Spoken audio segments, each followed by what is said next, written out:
in my opinion, the greatest thing about Anchor is that you don't need a big budget, you don't need fancy equipment. Anchor gives you all the tools that allow you to record, edit, and produce a top quality podcast right from your phone or your computer. When we started out, we literally recorded to our phone for the first 50 episodes, and we never had a problem with it. We always felt like we got great quality, a great service, and it was easy to understand and easy to use. It's everything you need to make a podcast in one place, and best of all, using Anchor, it is totally free. Download the Anchor app or go to anchor.fm to get started.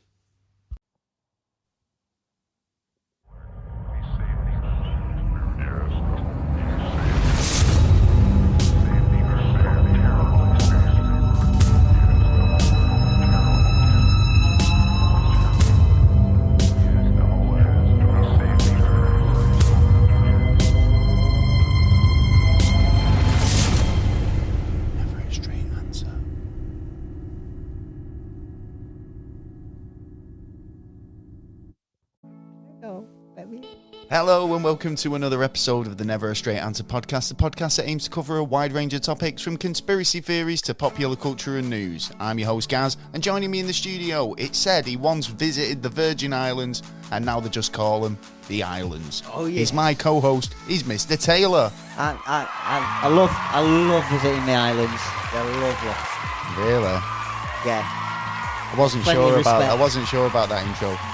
But it is what it is. No, you just it's almost Christmas. Yeah. And welcome back, new listeners, and of course you repeat offenders. And thank you for joining us for a rather magical.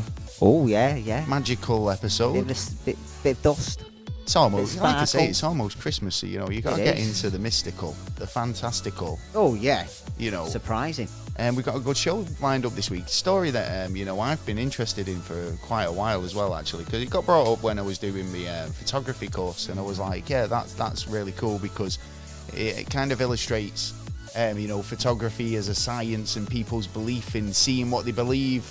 Yeah. And we're getting a bit magical, and like I say, because it's Christmas round the corner. And we're going to be discussing fairies. We are, and gnomes, and goblins, and all that type of stuff.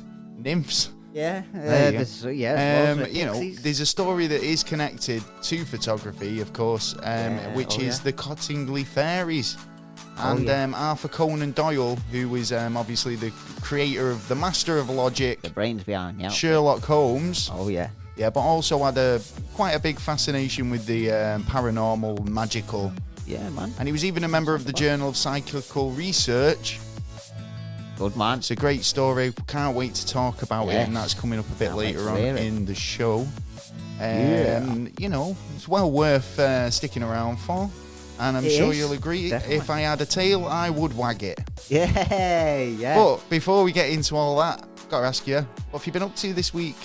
Me, I've been looking quite into the sky, into the Big Bang. Into the Big Bang. Yeah. I was watching. It's just that song just jumps into my head as soon as you said that. Then, like, with the whole universe. Oh, the Big Bang Theory. Big Bang Theory theme in it, but I remember you called me midweek and you were telling me about getting into the Big Bang. Yeah. And you actually got me thinking about it as well. I'm genuinely there was I was like.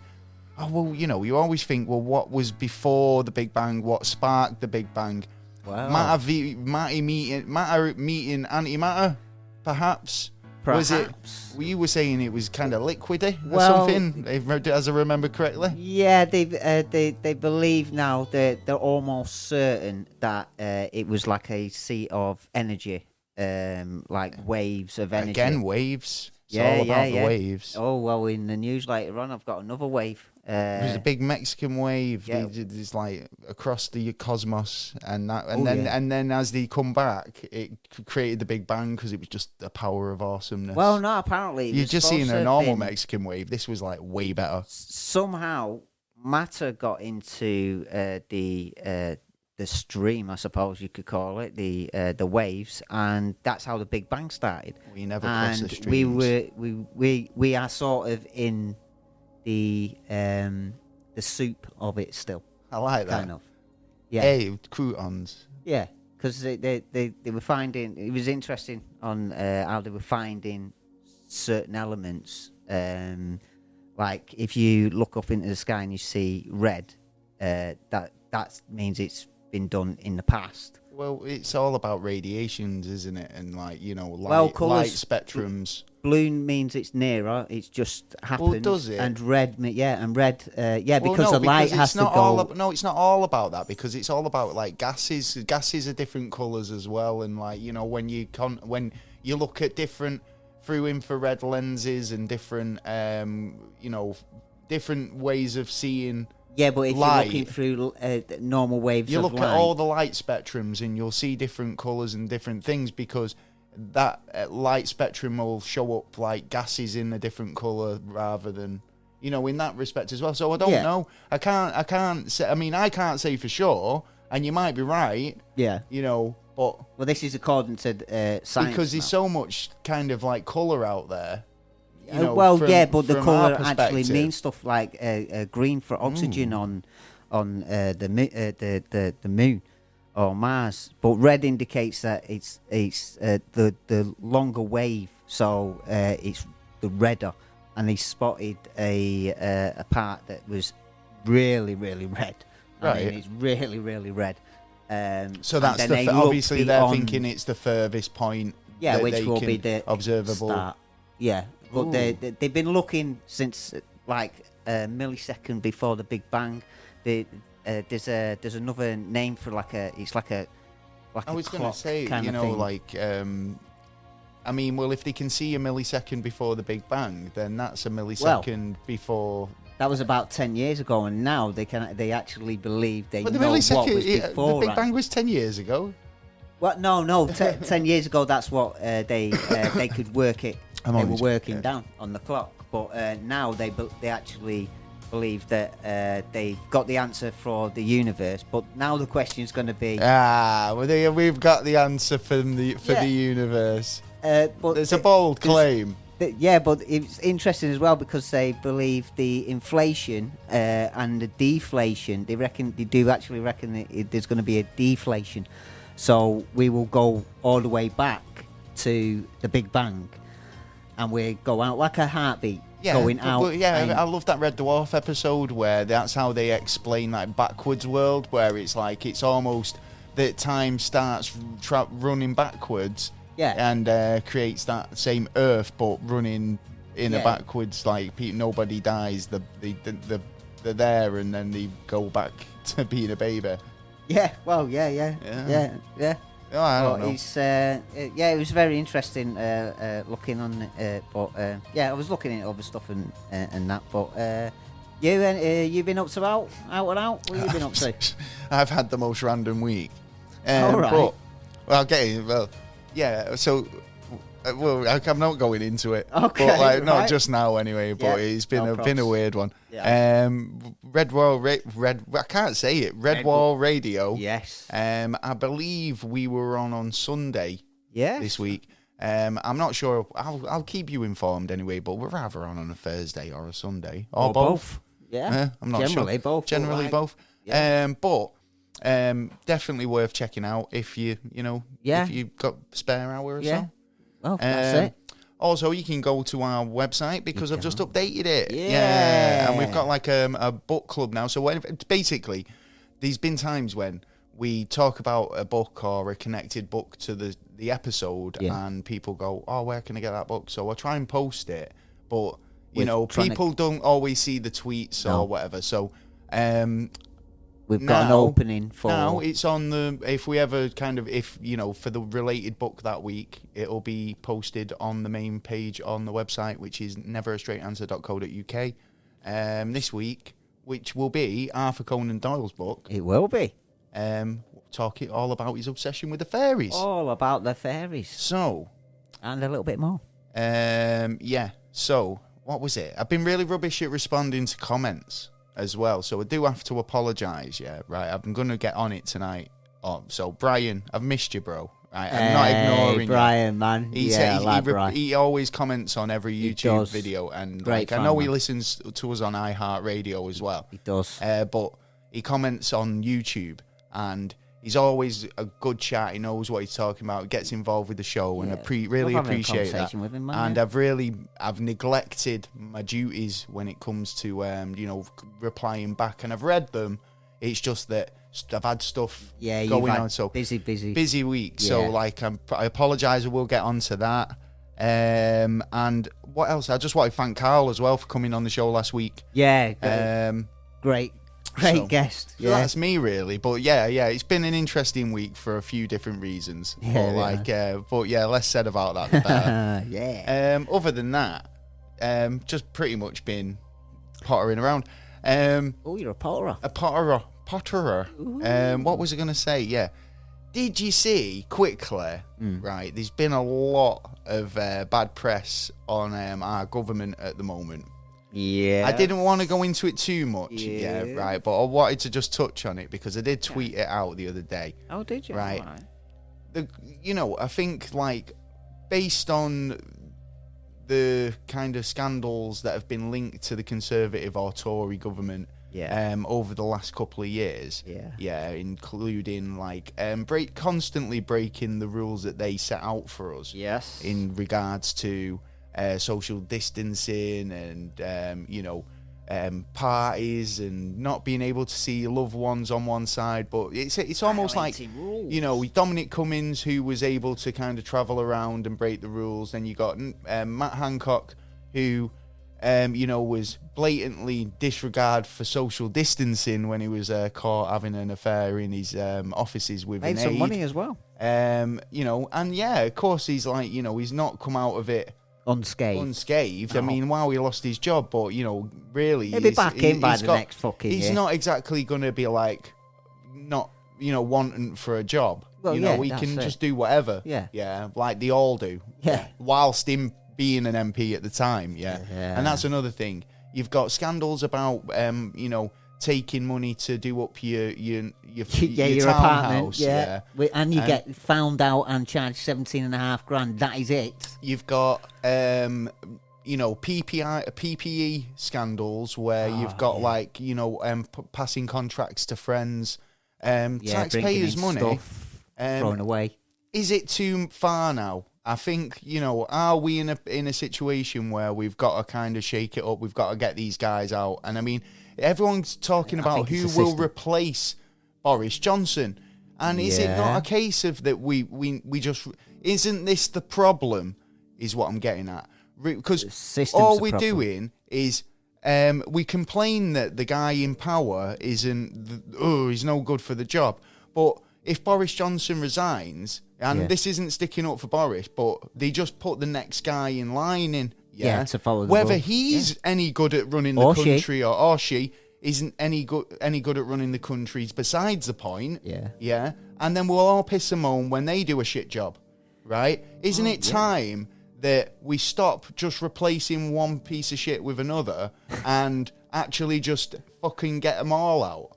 Yeah, but then who's going to be sat there arguing for our case? Even though they don't argue for our case, I'm not saying that we don't need need people there to argue our case. But what I'm talking about is rather a fresh party or a new system, because the way the country is run is not geared towards helping the average person. It's geared at making the rich richer and keeping their pockets lined. And how many times have we fucking talked about it? When's enough? Do you know what I mean? What's It's gotten worse over the years. The more we talk about it, it's gotten worse. I mean, everyone knows it's all over the news at the moment, and how they supposedly had a few parties, and some people argue, is it not just the same as having biscuits with your meeting? And having a meeting with cheese and wine is the same as having biscuits with your tea, right? And that's not the case. I think when you're on a podium joking about and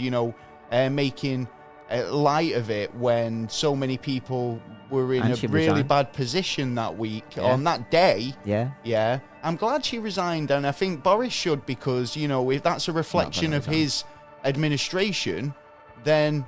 Yeah, but he's not going to take responsibility for what she Well, said. no, because I don't know if you know this, but Boris Johnson has actually been sacked from pretty much every position he's been in. He was the education minister. He was sacked for it. Sacked for lying Yeah, in a hearing, yeah, and he was caught. Yeah. Right. Another time he was in another position, he was caught lying and was sacked. Yeah. He doesn't quit. But name me one person who's never done it. This is the problem. This is the problem. We can't.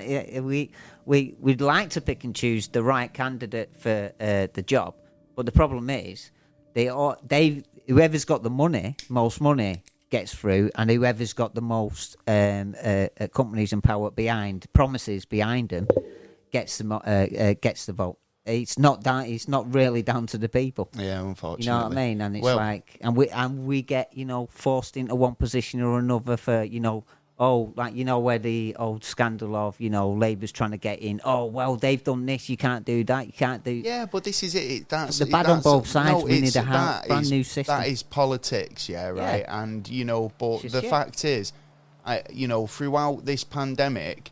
The pandemic's being used as a political tool to suggest that we've helped you, we've done this for you, we've done that for you, so therefore we're gonna be the government, right? And it's not like that. It's basically the people are the fucking people, the power, and I can still remember 20 years ago when we were arguing the case of why are politics getting involved in the health? They shouldn't be getting involved, but they mix it up so they have to. And then it's turned bad because politics is with the health all the time, not especially at the minute. But it should be down to the health minister. Well, I just felt like having a bit of a rant about that. It's not very Christmassy, but it needs to be said. I just felt like it was kind of getting to me a bit that. But let me know what you think. I'd like to hear your comments in the thingies bobs. Yeah. Tell us what you think. In the thingy bobs. But we did say, you've come here to listen about Arthur Conan Doyle. You have. And the fairies. Yeah. And we'll be getting into that because. Do you know what? I was talking about the earlier on. I was talking about the book. Yes, you were. Well, I do like a bit of Audible, and Audible. You can get that book on Audible as your free book if you join up. You can. So Audible is available as a trial offer, and it's a great way for new customers to try audiobooks and make the most of every moment. They make it worth your while. Obviously, you join up for a free trial. You'll get one free audiobook of your choice to keep. It could be, in this instance, the Fairies book by Arthur Conan Doyle. Or it could be anything, really. But they have got another offer on at the moment. Returning customers, if you join back up, say if you've had your trial, you cancelled it, you did it a while ago, but you want to return, 99p for 3 months. And if you're a Prime member already, nice. You get 2 free books every month. Sweet deal. So that's quite a cool offer. Sweet deal. They've got Black Friday. Well, I know, yeah. So they've got everything from new releases, sci-fi, romance, mysteries, classics, and more. After the 30-day trial, you will receive 1 book every month. Like I say, Prime members get 2 for $7.99 a month, and it renews automatically. You can cancel anytime. And download and listen to the world best-selling audiobooks from original series and more free from Audible. So if you're a bit of a bookworm, this is a deal of a century, I'd say. Exactly. Well, there you go. I'll leave a link in the description for the Fairies book as well, and a link for the Audible trial. Sign up. It's pretty cool. Yeah. I mean, I like listening to an audiobook every now and again. To be honest, it's like, do you know how many times do you want to read a book, but you just don't have the time? Yeah, totally. So, it's a good way if you kind of commute in, stick it on your phone. When I used to work, I used to always listen to audiobooks all the time. I did, yeah. It's good. It's good quality I used to listen. I listened to. I remember quickly. I remember before Ready Player One came out. Yeah. The film. I'd read that Steven Spielberg was doing this movie, and it was about a year before the film came out. But I was so kind of like intrigued by the story and the fact that there was a DeLorean in it and it was going to be like the DeLorean, but I was so intrigued that I got the audiobook that day and just listened to that, and it was cool. But then I was like spoiled because when the movie came out, I was like, the book's way better. As you do. Everyone says that though, because I'm not a bit of a bookworm. I'm not really. I'll be genuine. Most of the time, the book is better. And like I said, I was one of those where it was like I'd read books that like I've probably even seen the film too already. Do you know? Because I like a lot of movies, so chances are, if I see a book and I've seen the film, I might want to read it to see what the differences are. Well, a lot of times it doesn't give it justice, does it? Really, I hear. Well, do you like Arthur Conan Doyle? Do you like Sherlock Holmes books? Yeah, I'm a big fan of Sherlock Holmes. Because I like Sherlock Holmes. I like the new adaptation. Detective. Yeah, the Robert Downey Jr. Yeah. And they're doing another movie, aren't they? Are they? Because he did two of them, didn't he? Yeah, because they're doing a trilogy. I think they're doing it as a trilogy. Yeah. Right, okay. And, he's known for being logical, quite astute. He's got a kind of like a really analytical mind. Yeah. And he's... Clockwork, like clockwork. And like he's... always up against, somebody who's really quite quick-witted and intelligent as well. So it's a challenge for him, I suppose. So you'd think that the creator of, such a character would be, maybe he's modelled him on himself, or, maybe he's kind of, you'd think that he'd have some of these same attributes, wouldn't you? Well, yeah. Well, he's famous. All you have to say is Sherlock Holmes. It's like, I know the fella. Well, he was a Sir. He was knighted, Sir Arthur Conan Doyle. And, but he had this really, interesting fascination with the paranormal, right? Yes. And particularly, he got kind of involved in a topic or a story. And it was quite late on. I mean, this was kind of 1917 when this a bit of time ago, wasn't it? This story originated, and it's the Cottingley Fairies, and they appeared in a series of photographs. They were taken by Ellis Wright in 1901 to 1988. Yeah, so even further back than that. Yeah. But... Well, so. No, that was when she was... Sorry, I do apologise. Yes, that was when she was born, 1901, and she died in 1988. Right.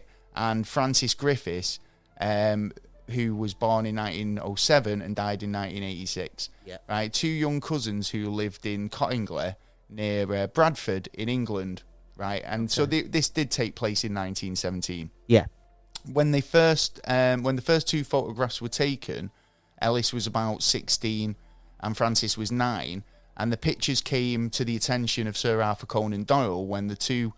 when they were illustrated in an article on fairies, right? Okay. So when the guy had seen them, when Arthur seen them, he was like really fascinated with them. Okay, because like I say, it was from a time when photography had just started taking off. Yeah. Yeah. It was round about the time when it was being sort of invented and more widely used, really. So there was a lot of kind of techniques that were used in, double exposure. Yeah. And it did go a long way to kind of explaining spiritualism and or even suggesting that the camera could pick up otherworldly you could see presences. More than your sight. Yeah, exactly. Yeah, it was picking up something that you couldn't see. Yeah, auras and all the rest of it. And a lot of the time, but you could explain it away with double exposure. And a lot of photographers used it in an artistic way.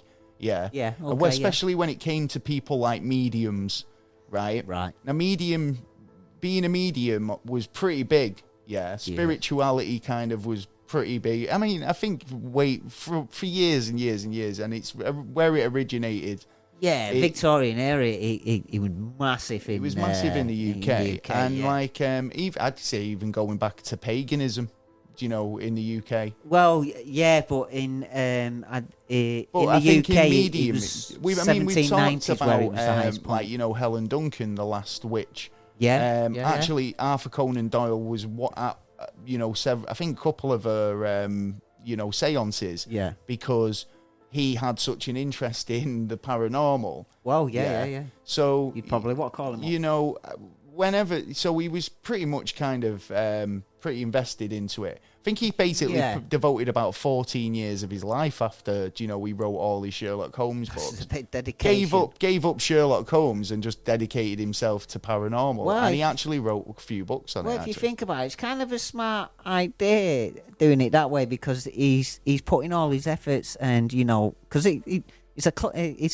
Sherlock Holmes is a clever fella, and he had to put all these parts together in a way, and you'd have to be a bit smart on how he was looking at everything. Yeah, exactly. But this is, like I say, this is when photography was just being kind of discovered. Then let his hair go afterwards. What people see is what they believed. Photography was used as a scientific instrument. Back then, still use it now. I mean, we take for granted that everybody's got a camera phone or a camera at the disposal. Yeah. But we can manipulate it and do filters and all the rest of it. But when plate photography first came out, and it was all done on glass, and you couldn't really mess about with it. We'll get into that in a minute, because the authenticity of the photographs came into question, right? Yeah. So the photographs themselves were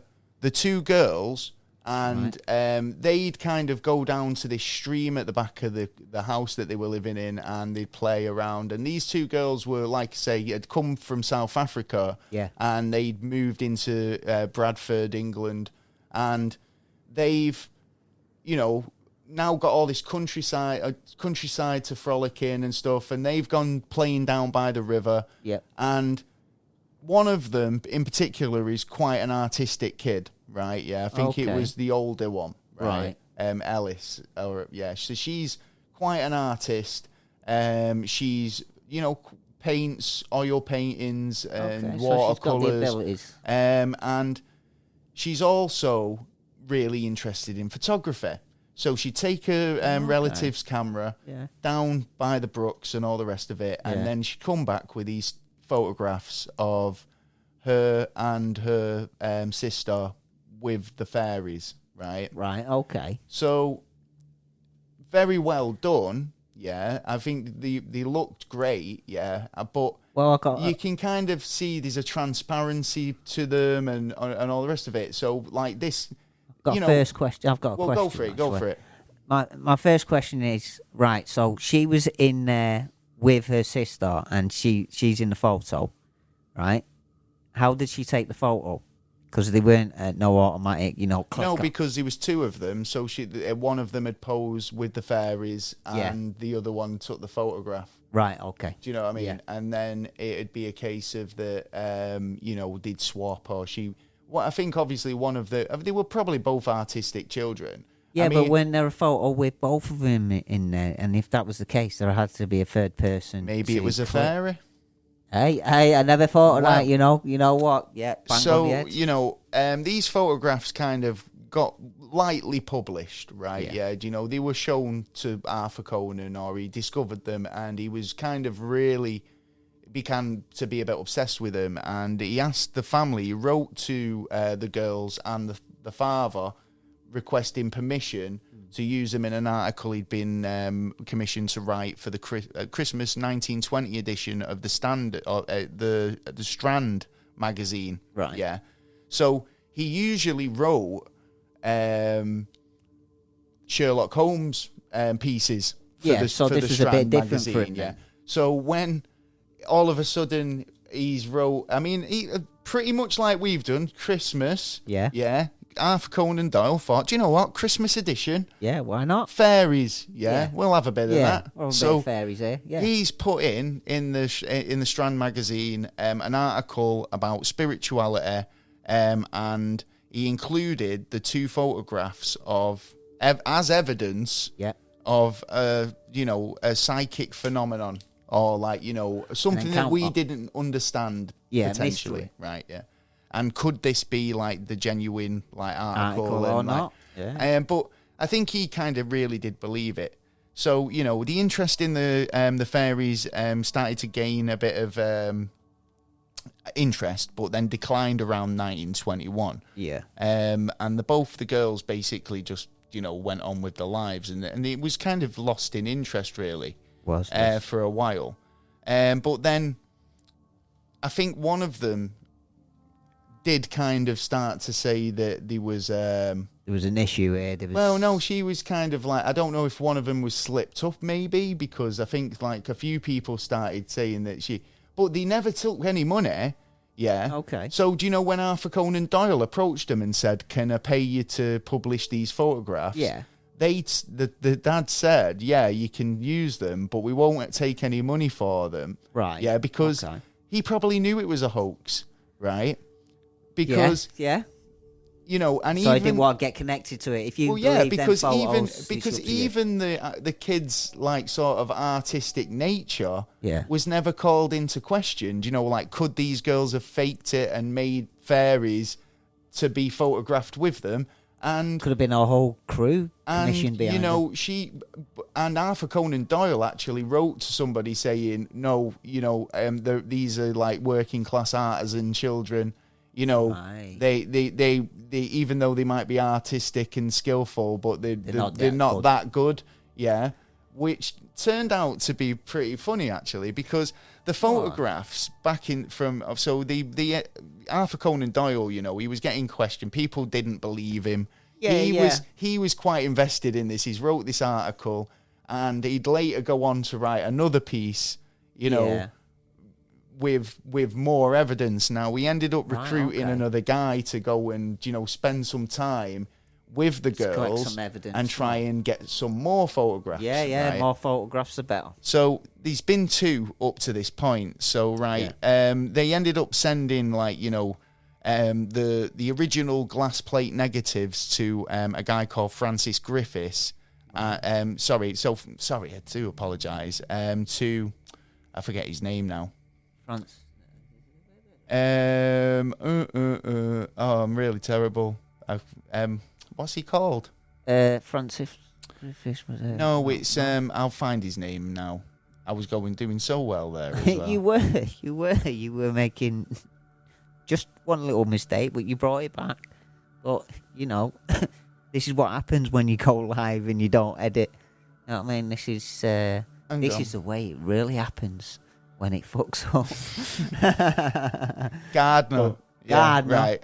Yeah, right. So this guy Gardner, right, he's been recruited by Conan Doyle. Fuck off. No, I'm just thinking first name. No, just the last name, Gardner. Gardner. Okay. Do you know what? When I find his first name, you'll find it. Yeah, well, anyway. So, like, he sent it to Gardner, right, and he's also sent it to the lab at Kodak. Right? Okay, yeah. Because he wants to get these photographs authenticated. Everyone sends them to Kodak. Well, they were the guys, like man. Back in the day as well, Kodak made film. That was it. Even the military went to Kodak. Because who else was making film? Well, the smaller businesses. The Kodak Instamatic. There's a lot of places like not sponsored. Whenever I hope Kodak ain't bring going. And moving. I'm not being funny, right? Yeah, but we're right. Let's put it this way, right? Kodak know all the secrets because if you think about it, if you've got, especially back in the day, back in the 40s and during the war and everything, and it still lasts to this day as well. Think about when you used to have to send your roll of film to Boots or to the chemist or to the place to get it developed. Yeah. How are you telling me that the person behind the counter didn't sneak a peek at your prints? Oh, of course he do. Yeah. Photo printers, they were privy to all the secrets. Yeah, they were like FBI, CIA. They had to send it off to the lab to get it processed. Yeah, because people got that actually done for when, if, let's say, they copied a crop or something like that. They'd actually contact the police and people would get done for stuff like that. But then again... if you remember the UFO on top of the hill with the little girl who father took a picture and the UFO was in it and then off. Yeah. That was done by that process. So some things like by doing that process and not doing it by electrical, how it is done today. Yeah. Can actually bring some stuff up. Well, totally, yeah. Do you know what they said over at Kodak? Positive. They said they were completely genuine. Yeah, so the actual photograph negatives, they said there was no manipulation whatsoever on the images, right? So they were in the shot when they took the photograph, basically. Yeah. So they're saying that they were actually there and they weren't brought in later on.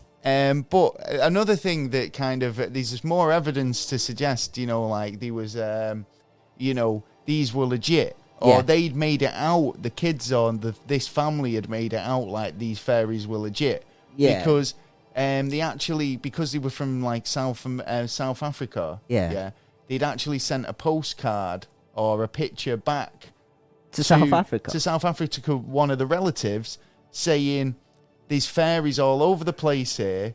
It must be too hot in South Africa. That's why we never see them over here. But over in the UK, they're everywhere. Oh, fuck yeah, because they like it nice and damp.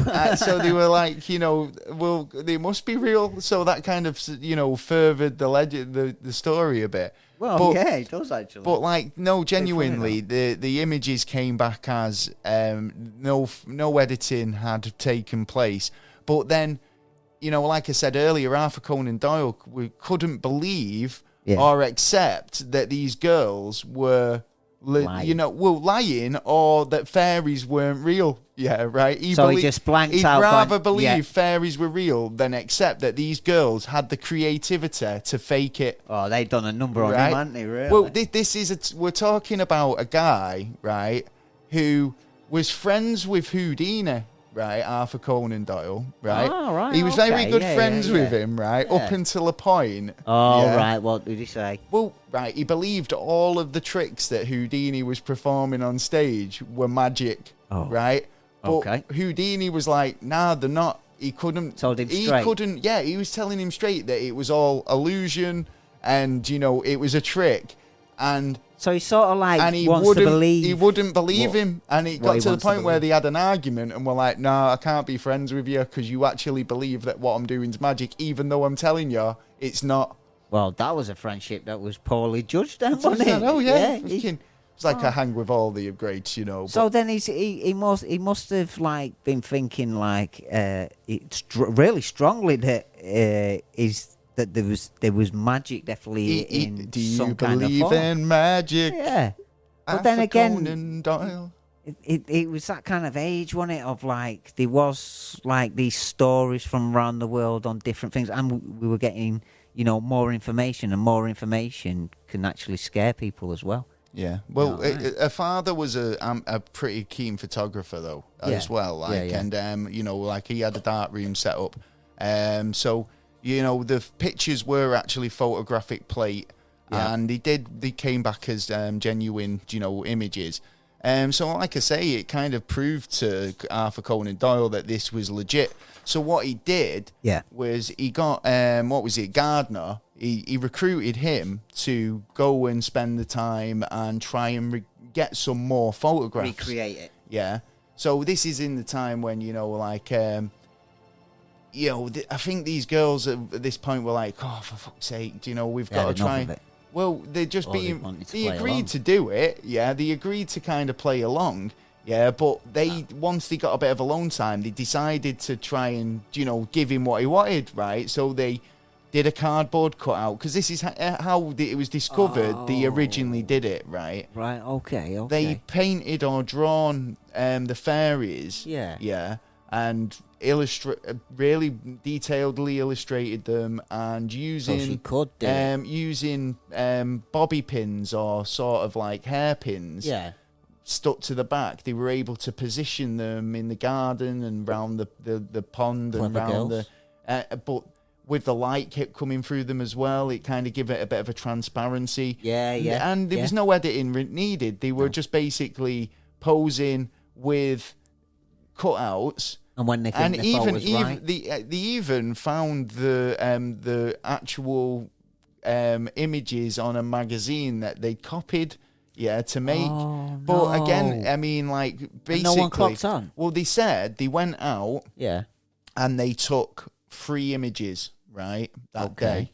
2 of them they put cutouts in. Right. Yeah, but the fifth image. Yeah. So there was already two in existence. Yep. Yeah, which they faked in the same way. Yeah. Right. And there was two that they took when they were with Gardner, and he was writing his own book. Right. Okay. Right. About fairies, and he believed it as well. He was a keen believer in fairies. Okay. So he's basically been super kind of like, I believe it straight away. As soon as these photos came out, no question about it. There's photos of fairies, and I 100% buy it. Yeah. Yeah. Kodak said But it. the fifth photograph, so she said that she took two photographs with post fairies in, and then just one of the original location. Okay. Where the first photograph was taken, which was a waterfall. Right. Okay. And if once it was looked at, the photograph, there was actually apparently 3 fairies or a couple of fairies in the photograph. And she swears that she didn't pose anything. So now she's saying she put a couple in there, but when they took the photo, some real that's ones what they up. say. That's what they say. Well, surely you could look at the picture and look at again, no the tampering. But like I say, she's saying that well, later on. I mean, obviously, it's come out towards the end of their lives. They basically confessed deathbed confessions. It again. was all a bit of a hoax. But the two young girls were able to fake it, but now they're saying they did fake it, but there is original in there as well. So now they're saying, right, yeah, we did, but we didn't as well. So they can claim both on that. Yeah. Well, the second of the 5 photographs was showing a gnome. Right, yeah, because they are known as gnomes. So you've got a bit of info. So basically, Gardner and Doyle were basically trying to get more information. They wanted to do another experiment, even though they'd sent out, they'd sent all the new images to Kodak for verification of it. Yeah. And they've come back, obviously, clean. I'm sure people looked at them and sussed it, but basically he wrote another, based on the evidence that Gardner had provided, along with 3 new photographs, right?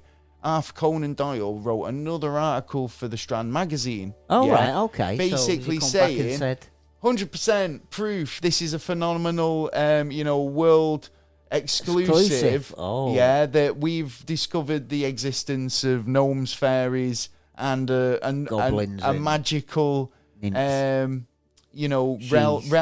of creatures.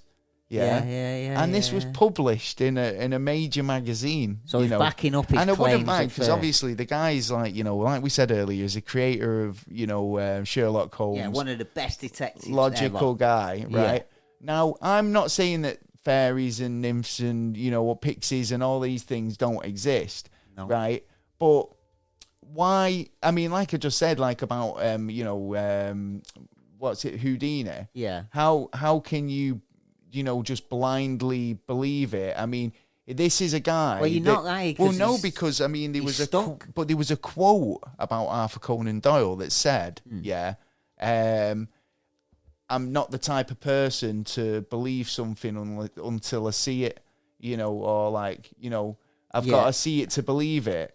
Yet he sees that, and he can't work out after he's been told how to work it out. Well, no, how he kind of ended up being so kind of interested in the paranormal.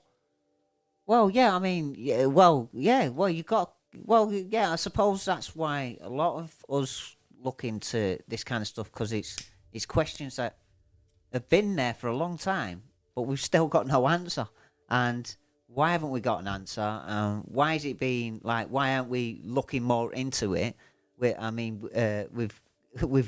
done a lot on this earth, but we haven't been clever in certain ways of using what we know. We abuse what we know.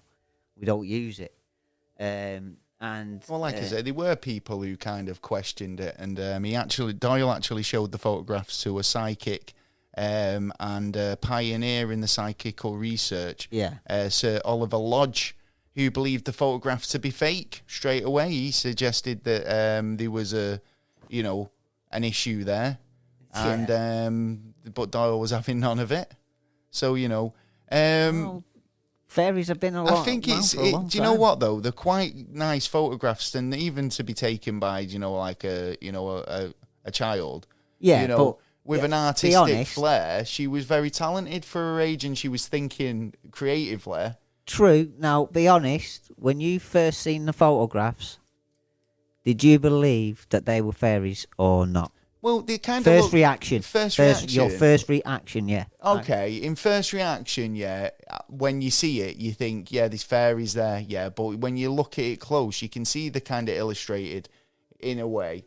Some of them do look really just doesn't impressive. fit right when I first seen it. Do you not think they look real straight away? Yeah, straight away I thought that I did actually think that is drawings, because it just didn't fit into it didn't fit from the way I seen it. It just didn't fit into it. Right? Yeah, it just didn't look right. You know what I mean? So I know that there was something wrong with it. And then it's almost as well because, like I say, I mean, not that the quality of images was worse back then, because do you know what? No. Some of this glass plate photography was quality print, quality images, and even by today's standards. Oh yeah. So I think that the images themselves are of good quality. They definitely knew how to use the camera, and the fact that they've used almost like they've created art. They've used the brains, if you think about it. Really. What would they call it? It's multimedia art. Well, so that's they've used photography. They've used drawn art. They've done art and they didn't even know it, and they could have been famous. No, I think they were. In a different they are in a way. Do you know? In a way, they are, but they haven't been paid for it. And I think this, even though they're not recognised for the actual creativity and the skill. True. And the photography art and the art that they've remembered for, it's the scam. It's a scam. But it was never a scam because they never took money for it. Not deliberate scam, but it pulled on heartstrings, because well, it's almost like, if you want to believe it, mate, But there was especially in Ireland, Scotland, Wales, like down south, there was a lot that have believed it for a long, long time, and it's one of them because it comes all the way Christmas to comes but once a Nordic year. gods. Yeah, Nordic gods like Thor. That's where they believe that fairies Zeus. come from. But they reckon that it was if you were a bad person. Well, yeah, your soul come would on. go into You've done a bit of research on fairies and nymphs and goblins and stuff. I'm interested. So what's a fairy? Is a fairy nice? By the way, because I've got are the they answer to troublesome little fuckers, or are they gonna be Tinkerbell and be like my best friend? Well, Egyptians thought they were demons, same as Greek and the Romans. I think most people would think that. To be honest, they thought they were demons. I'd shit myself if a little fairy popped up. I'd be like, "What the fuck?" And a lot of history, especially early history, that they are. Kind of evil. Sort of. Basically, whatever they want, they will go for no matter what. So, depending on where your stand is, they could be doing it a good way or in a bad way. But whatever they want, they will stop at nothing to get what they want. And they hate being called fairies as well. Well, what do they like being called? What were the words? It was the little people or the good people. Because there's actually a lot of, and even to this day, a lot of culture in Ireland, especially the west side of Ireland. There's a lot to do with fairies. But the thing is, supposedly a fairy is a part human, part angel. Basically, it's sort of held as. It's been naughty in its life, and it can't do magic, but it can also like kind of. Do you know? Come on. Do like be like human, more than a human, but less than an angel. So like a golem. Well, yeah, because there's loads of names. like nymph, sprite, yeah, air spirit, earth spirit, water spirit, fire spirit, gnome, goblins. No, aren't they all different? I mean, you can't say they're all fairies. No, apparently these are the names. They're all like woodland cryptids or woodland, critters. Well, no, I wouldn't go. I'd go further than that because supposedly, babies were swapped babies were swapped for him, and that's why the baby would die young. Just remember Peter Pan. Then they were like, do you know what that was the Flying Off to Neverland? But the original Disney cartoon one. Yeah. That's that. But they're called the chain links. Which the Lost Boys, I think you'll find they're called. Lost Boys. The Lost Boys. Oh yeah, you're right. But yeah, when they swap them, the nymph or whatever it is you want to call it. This is the plot of Peter Pan, bro. Well, yeah, well, this probably is apparently where they got it from. Who was it who wrote Peter Pan? I forget. I couldn't tell you. Could not tell you. I know they supposedly eat milk and honey. Supposedly to give them strength. That actually, I know their home is called Tarnaod, and it's in the part of supposedly Western Ireland. It was very very popular in 1790s. Yeah. In England. Mostly up till the Victorian era, it was mostly Scotland, Ireland. What had the most fairies? Well, yeah, these were where all the stories were coming from, and Scotland's had not Scotland, sorry, Ireland has had a massive. Do you believe? Do you believe in fairies? Have you ever seen a fairy? No, to be honest, I mean, do you know dragonflies and stuff are quite big? Yeah, right. Yeah. Now, if something buzzed past your head, you might mistake that for something like that because they've got an impressive wingspan. Well, it depends on your imagination. Colourful, if you've got an imagination on you, and people, mermaids, it's a similar thing, isn't it? Because I mean, it's one of those that if they exist, they're supposedly quite, nice, pretty creatures, I suppose. Yeah. Why be elusive? Why be so kind of? It almost seems too magical. Do you know what I mean? Not that I don't. Oh well, you ain't heard the half of it yet, then. Well, mate. Go on. Right. Well, if you want to see, I want to see one. You will see one. Yeah. Right. Well, do you know when you go in the woods? If you go down in the woods today, don't go with Taylor because he'll probably try and show you something. You see a circle on the floor. Yeah. Which they actually now know it's actually a mould. You're supposed to walk round it 9 times. Yeah. 9 times, and then a door will open. And then, but a fairy door, is it going to be too fairy small? Door, yeah, it's going to be too small for me. I'm 6'1". Yeah, but if you can go in there, you will not come back out because you'll want to drink the wine that they have. And you will. This was mad. I'd be like, you will be mad for a fairy coffee? kiss. Can I have a coffee? You want a fairy kiss more? I want a fairy coffee. Well, you have to see. Have you got any? I don't think they got coffee beans. Let's see what they got. It's got to be wine, mate. Don't like wine. Well, see if there's any potatoes around. Get some vodka. Yeah, man. Fairy vodka. Yeah, get some trips around. For where I come from, fairy washes me dishes. So get doing them. But it was J.M. Barrie who created Peter Pan. Oh right, and Tinkerbell and Wendy. Oh, and all that stuff. Sir James Matthew Barrie, yeah. Sir James. Supposedly, they had a evil side, as in their arrows. They've got these kind of poison. Apparently, they can make a horse out of a couple of bits of straw. Apparently so. Who told you that? Is this legitimate? Is this what folklore? Yeah. Is this what they say in the folklore? Yeah. I mean, it's Nordic gods that they reckon that it come from. What year was it?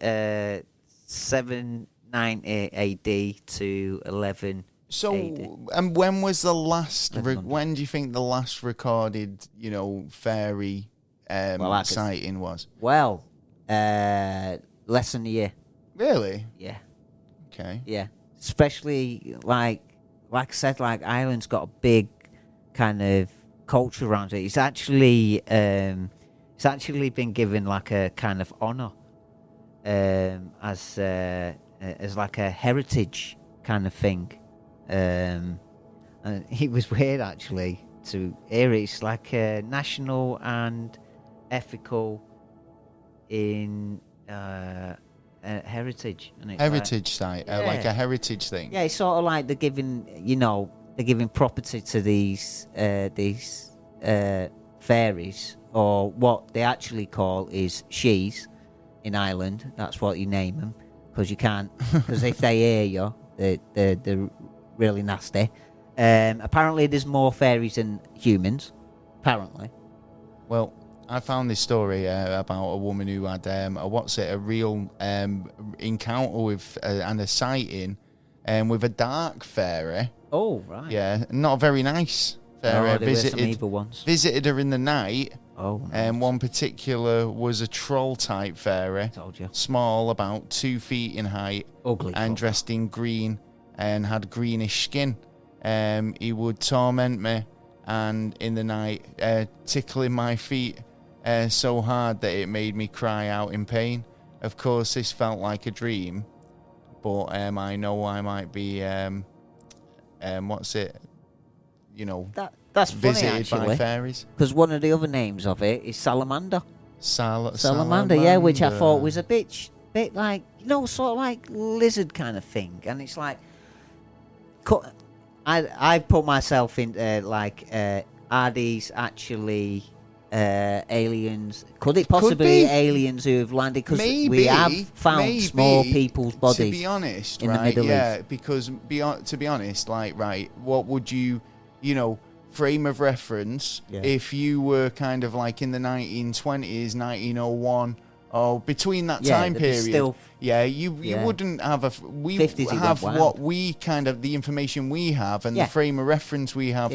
So what we consider a grey or a little green man could be what they go, oh, it's a fairy or a troll or whatever. And maybe they were a bit more kind of approachable back then, but now not so much. Apparently, reason why we don't see them as much because they were all over in England, but because we've got so many cities now, they don't. It actually hurts. I suppose, to be in a because like you say, a lot population. of the time it's rural areas they appear in. Let isn't the it? foxes and bears. Just going in back to Arthur, Yeah. and the photographs. The photographs actually did go up for sale. Oh, right. They were expected to fetch between £700 to £1,000 each. But it turned out they went under the hammer, and the gnome, Iris with the gnome, sold for $5,400.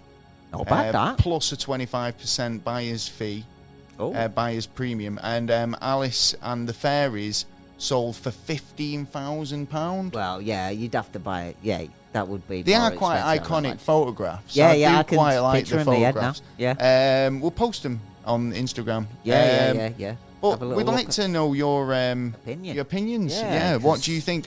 Was Arthur Conan Doyle? I mean, Arthur Conan Doyle, he's quite an interesting chap, and I do recommend you go and do a bit of research on him. Such a fascinating guy. Oh, yeah. Yeah. In fact, like I say, I'll leave a link to his books. But it is interesting how he switched from, being like fiction writer, best detective, one of the best detectives ever known. I think because I remember the time when they thought he was a detective. There was actually a Sherlock Holmes, and people still believe that Sherlock Holmes was a real guy. Some people do still believe he's a real. He's not a fictional character. He's a real guy. Sorry to say, there may be people out there, especially now, that are at brain boxes like that and work that kind of stuff out. James Bond's not real either. No, right? No. Well, the fact is, Arthur Conan Doyle, he's a pretty fascinating guy, but like I said, he shifted his focus to the paranormal. He was, really obsessed almost with being mediums. I think he was a passionate guy. He was, wasn't he? Yeah. Well, I think he did see himself as a bit of a detective because he wanted to kind of investigate these fairies. He wanted to wanted to investigate a different side of it. you know, he wanted to be the Sherlock Holmes of the paranormal. Yeah, I can see that. Yeah, move on to his next. Yeah, because if he does it, then he could write a book about it. There's his second novel. Well, he did write books about it, and like he wrote many papers for the journal. See, and you can probably find them online. But like I say, but they won't be going for $5,000. What's his book for about fairies? Is called The Coming of the Fairies. And it's by Arthur Conan Doyle. So yeah, just definitely don't call worth them checking fairies. it out. Call them Just cheese. Cheese. Yeah, that's their cheese or cheese. Cheese. Cheese. Cheese. That's their likable name. Okie dokie. Cheese, and remember, run around the ring 9 times and put a hat on. Well, here's another fact that witches were burnt at the stake for messing around with him because they were supposed to be messing around with him. Yeah, because it's supposed to be like demons, right? Yeah. If a woman said that she seen one, that she would be put for hysteria, being overreactive. Shit. Yeah, that's her. That will be her diagnosis. Say that again.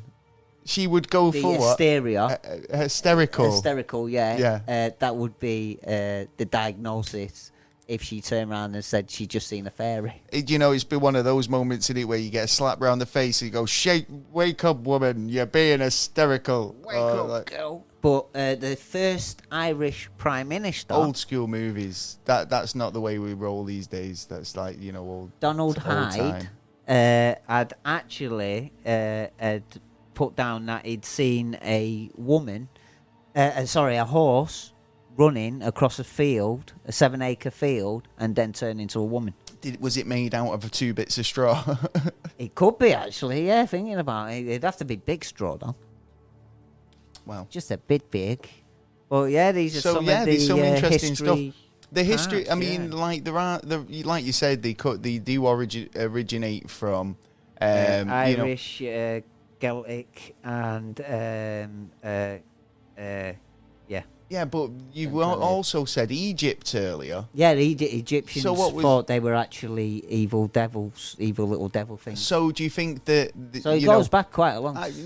what I'm saying is, do you know, like, was it something that happened locally here in the, in the British Isles, yeah, and Ireland, well, that localised this legend? Because, I mean, fairies, I think like are they popular in the United States? I mean, if the listeners will tell us if you have any fairy sightings, or do you have any legends of fairies that were born in the USA? Yeah. Or any other part of the world? Because, like I say, you're saying that the origins seem to be coming from like this. It seems this Ireland side, and their culture, and worked the fairies. It's been in their culture for so long that it's a part of them basically. So if they are real, is it a case of that these like able to cross here easily, or you say they have their own land? Well, supposedly God they knows. live under creeks, hills and stuff like that, and they've got loads of diamonds and gold and that. So, them treasures we keep digging up and finding, it might be theirs. That's like, so stereotypical. Well, apparently. I thought that, but it's more all these legends have got to come from somewhere. Well, yeah. So what are Santa's elves then? Elves? Well, they're different species. You might as well put them in with a fucking like. Well, no, you've just categorised. With a little pot of you've gold. just said right. Gnomes, fairies, pixies, all of them, are the same thing, right? Yeah, nymphs, right, nymphs. Spirits. So why the fuck's an elf any different? You may as well stick fucking hobbits and all that in as well. Well, because they're a lot bigger for one. Like a fairy's like what? About fucking what? 2-finger length? But a goblin's probably like, could be... when I think of a goblin... I think of a big thing, I think of a bigger thing. But apparently, these are the history through the names of... throughout history that they've been given. You troll... It's when I saw it, I thought, that's a bit wrong, that. And I also thought with gnomes, I thought, well, they're bigger. I can't believe we're starting to fight for PC, its own PC. Yeah, it's a bit of PC. Yeah, this is wrong, man. I think we should fight put this for elf Parliament. rights. Yeah. Fight for fairy rights. Ireland is, you know what I mean? Ireland have put them under, like, when things go wrong, you've... Blame it on the fairies. Basically, you blame it on the fairies because you've pissed it off and it's gone and fucking wrecked your day. Now, if you've had a good day, it's because of the fairies, because you haven't pissed them off and they've... I've got that but with magpies, right? So do you know that one for sorrow, two for joy? Oh yeah. Right, there's loads of variations on what you should do if you are assaulted, which I find it is an assault, on me. Yeah. If one magpie flies past me, or if I see one magpie, because I'm like, are you trying to piss me off here? So these things. Good job it's not seagull. What is it that people say you should do if you see a magpie? One magpie. One, salute. Salute it, right? So what would you do? Give it a full rimmer? No. Like, I'm doing the action there. Do you know the British salute? Proper rimmer style salute. Or just over the eyebrow. Give it a quick... Yeah, but people... That's American. Yeah, I know, but that's a salute. No. That's a salute still. That's a salute. Oh, well, I'm doing it wrong. Yeah, then. you're doing it wrong because you're doing it Yankee. Oh, well, what about the Yankees or Yankees, Americans? Well, they can salute their own fucking magpies. They've got enough of them. So they can salute. They're not taking out magpies too. It's crows. They're crows. I think magpies are crows. But no, I think magpies are different. Oh, different. They're different. They call a magpie something else, whereas they call a crow... It's like the Australian ones. A magpie? I don't know. They look more like our ones. Potentially. Well, I thought they all fly about. Yeah.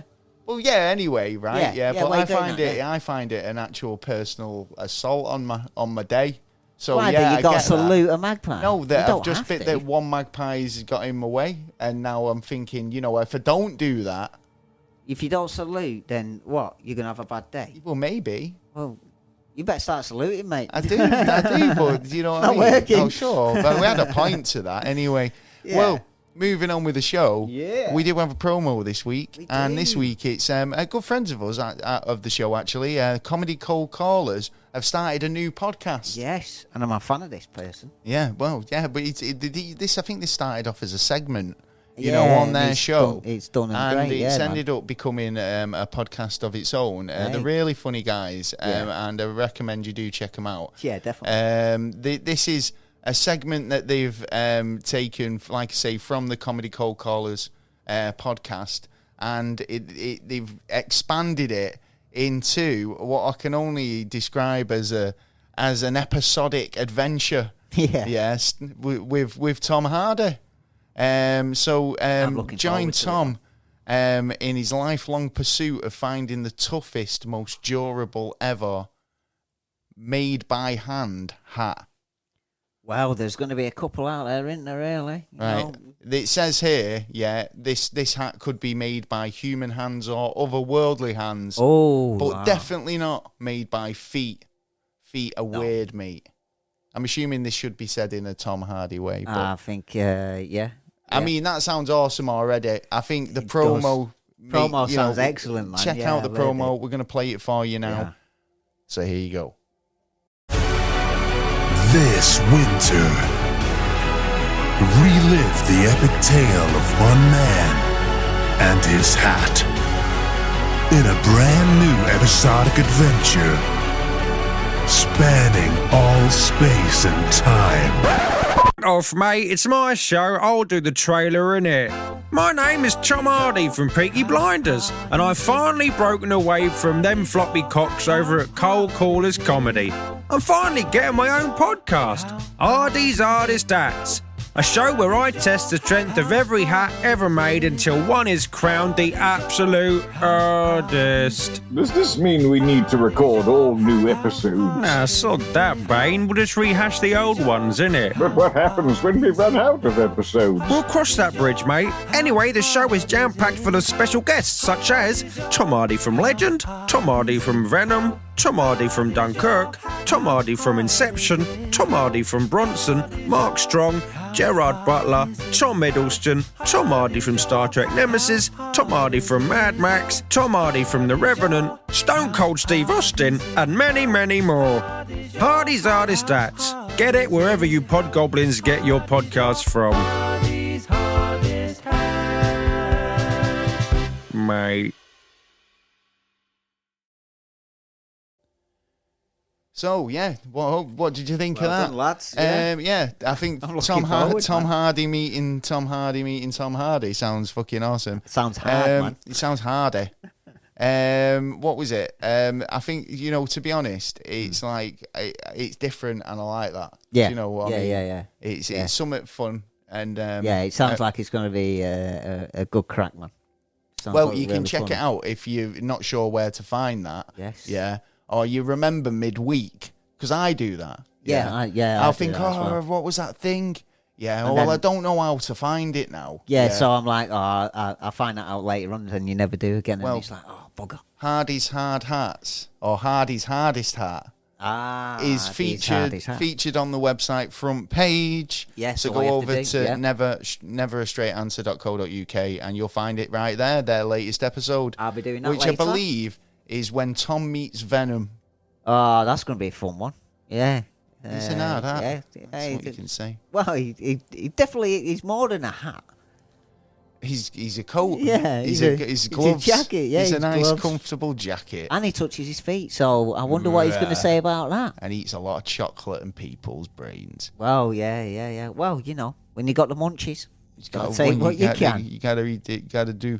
I Gotta like. do what you can. Right. Well, I like that. Let's.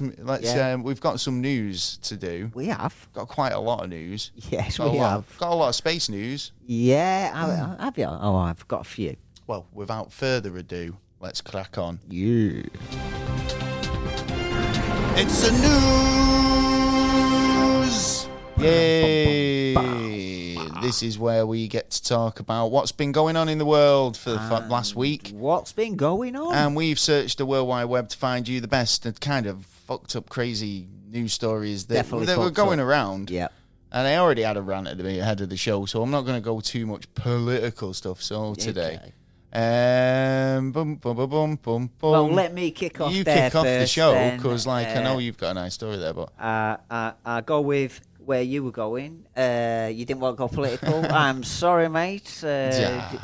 I'm just to announce, Boris has got another kid. He got delivered on the 10th, so there's another. Where did he get it delivered from? Amazon. Hospital, I think. Amazon. Or his wife. I'm only joking. Yeah. It's like, Yeah, getting so there's another ba-bumps. mouth to feed. Well, he's going to be chilling while the rest of us, stuck at home. Well, he's. You can't, I mean, the fact that he's had a kid's neither here nor there, really, is it? But he's not having no party this year either. They've cancelled They all told, the parties they in said, Parliament. yeah, and why is that? Why Yeah, is that? Because they were copped Because he got last year. caught out for doing Let's see. being There's an naughty and rule investigation in breakers there. last year. No, definitely. And now only from they're one under mouth. investigation. It doesn't Yeah. look good if they throw a fucking Christmas party, does it? So Boris has come gonna out be a and said cover-up anyway. he's come out and said that they were all too busy Yeah. working hard. That seems to be With the vodka. Have you noticed that is the line they always say? Matt Hancock said it about numerous times on the news the other day, and he was saying, He was probably pissed as a fart. I don't getting his know arse anything photographed. about a party. I was busy working hard. He was busy and in we the know closet where with one of you were working the and how hard you one were of the working, girls. Matt. Yeah, we know what you were doing. So, yeah. So Dirty go boy. for it. Well, so what are you Dirty getting at? boy. He's had a kid. He's had a kid. Yes. Well done, Boris. Yeah, So well, there's I don't. keep his eye off the ball. You know what I mean? Now he's not going to get no sleep, and he's got all this shit Just to deal with. another excuse to get down You know to what? Peppa Pig World. I can't wait for him isn't to it? turn around and give that excuse. What, that he has to be down Peppa Yeah, Pig World? yeah. I was up last night. She was crying. She wouldn't stop. Yeah, you got wife there, mate. You've got money to go and get. I was under the fact that I think there was a thing in the news about them paying for a nanny to be, because there was saying that Yeah, they he's were gonna had laugh, visitors on Christmas Day. Yeah. Yeah. And they said that they had Got the to get Christmas the extra person was there because they needed a nanny. on Christmas Day. And he was like, that's the day of the year where you're both at home. Yeah. Do you know, when you're both you spend time with your kids, you don't get your nanny in. No, I don't, yeah, because they're getting sozzled. Why can't she be spending time with her family? You don't get time because you're supposed to be looking after the country. Anyway. Yeah, and this is the perfect time for you to go, at least once a year and go, you spend all day with your kid or kids. You know what I mean? And and your wife, you know what I mean? Get all together, do whatever you have to do, and then, back on the saddle again. Sort the country out. That's the best you can, even though you're not. If you finish fucking it up, go for it, mate. Oh, yeah. No. Crack, have you got any more news stories? I've got a few, but come on, give us a fun one. All right, then. All right, I'll give you a fun one. I've got you want a fun one. Now, tell me this. Is Black Bitch... what? Yeah, that's right. I said it. Black Bitch. Is right? Is he being controversial tonight on purpose? Are you trying to get us taken off? No. That there's a good, reasonable story. Come for on, this. right? Come on, be your best have. Right. Your best have. Is Black Bitch? Is it the name of an arse running in the? Is it considered racist? Pardon? If you're talking about a dog, like no, if you just heard the name Black Bitch, Black Bitch. I'd say that. Keep saying. Wow. I don't know. Right. Well. No. Well, yeah, kind of. Right. Well, so did the company who owns the Black Witch pub in Scotland. Black Witch. No, Black Bitch. Sorry. Black Bitch pub, which has been there for a very long time, and it's got a massive culture behind it, because even the people who live around there know themselves as black bitches. See, I was wondering where you were going with this. You see, by just saying that way, many people will be thinking, that's naughty, that's wrong and all that, but you have to hear to what the rest of it is about. Well, I don't know. Which the company Green King have decided to change the name of it, but there's been, I think, 70,000 people who have voted to keep it as the name of the pub. And the reason why it's I see where you're going with this story, right? Yeah. But if you're, at the end of the day, right, if you're a black woman, right? I can see this. Think of it this way, right? If you're a black woman, right, and you've probably, not all of them, but maybe some of them have maybe been called that in their life. Do you know what I mean? Yeah. And it's not real. And you walk past a building where it's got, well, it's been called the Black Bitches. I understand that, but you understand the reason why it's called that, right? I can understand the reason why they want to change it as well. In this modern day, is it time that you think, well, should we change that name? Because, everybody knows, right, the connotation or the opposite way of meaning. It's a pub that has a name with two meanings, right? Let's get it straight, right? Yes. One meaning is more relevant today than the other. Yes. Right, unfortunately, it's not the meaning that's the reasons why the pub's got that name in the first place, right? So, is it right to change the name in this day and age? Maybe, it might have had a heritage and it's been called that for years, but in the same argument, you can say that, well, it's got no place in this day and age, and I think, it's almost comical. Because of what it's called. I was surprised when I heard it. But in that respect, it's also offensive to people. But then and it might not mean that, but it's got that more of a meaning today in the other way, in the negative way, than it has in the even and it's a pub. It's not a fucking national treasure landmark. Well, this is the thing. It is a landmark there. And the reason why it's called the Black Bitch is because there was a gentleman, a long time ago, who was put on an island to starve to death.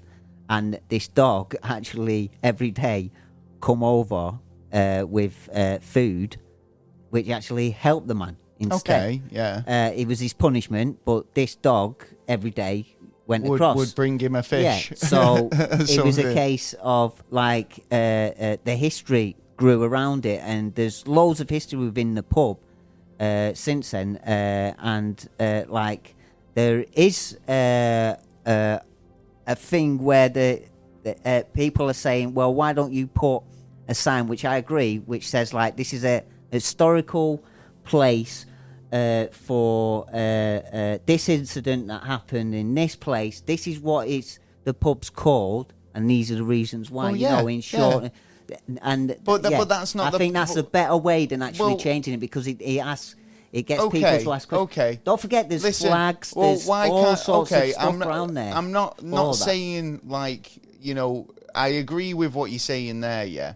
Right. It should be a little bit more. Be subtle with it as well. Yeah. Right. If you've got a massive sign on the side of the building, which just says, you know, then you're gonna get people go, wait a minute, it's drawing attention. Yeah. If you want to keep the heritage and you want to keep the name and everything, maybe be a bit less brand, a big actual platform with it. Do you know, like the history of it? You know, like a big sign in the centre. Have the history and show the history, but you know, does it need to be should it be changed, large on the side of the building? Do you reckon it should be changed, or do you reckon it should be kept, but with the extra add-ons to put it in the context that it should be, not the context that certain people use? It is an interesting question, because like I said, don't forget there's a lot of history around it. Well, and no, they have because I mean, flags, they have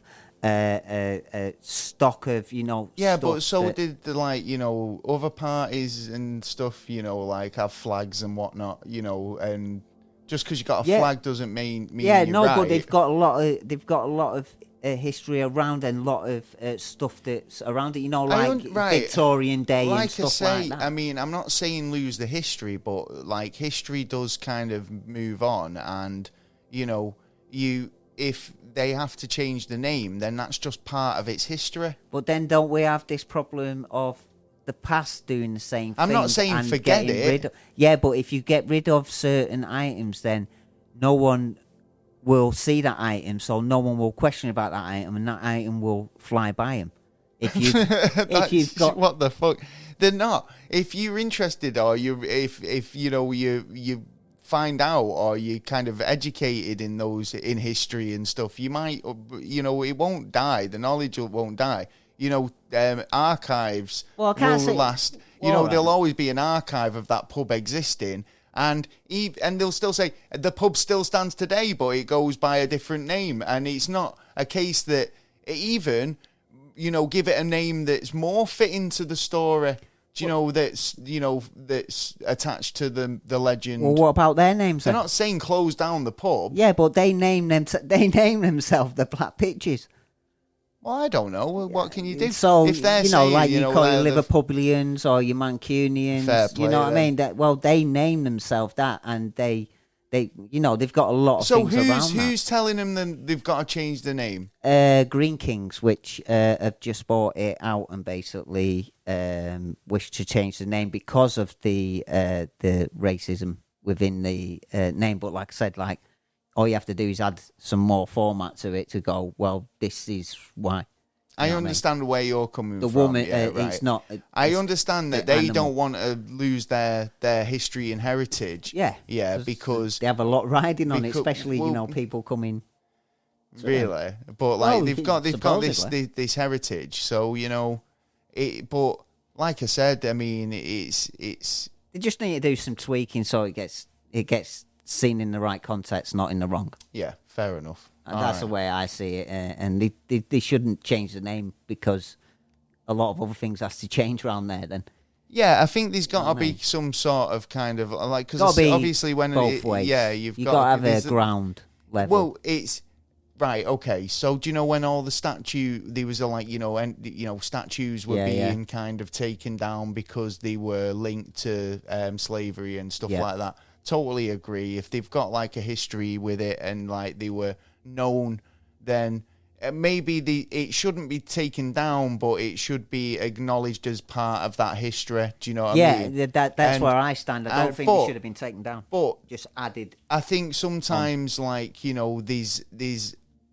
Well, But then there's the argument, well, why is that okay and that's not? You know, and that's where it just all starts coming, you know, because... Well, that was down to the council at the time who sanctioned someone can build a statue there.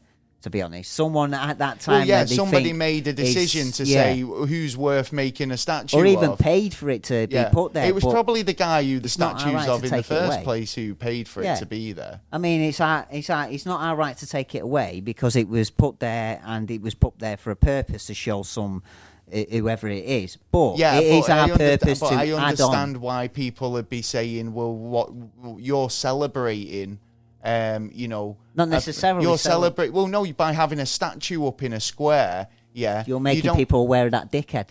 Well, yeah. We've had that dickhead before. Napoleon. I mean, why don't we take the one off? You know what I mean? Where? Take Napoleons off or statues down, or why not animals? That's a bit cruel. Why are we putting an animal? Why aren't we putting this kind of animal or an insect or something like that? How far do we have to go? Out yeah, of statues, you know what I mean? And they're getting offended. How far are we going to go where everything is fucking PC? You know what I mean? Yeah, At the end of the day, we need to keep our. But this is what I'm saying. It's like, you know, instead of kind of taking those, taking history away, you learn from it. Yeah. You're able to tell a more accurate story. Yeah. And the people involved. Yeah.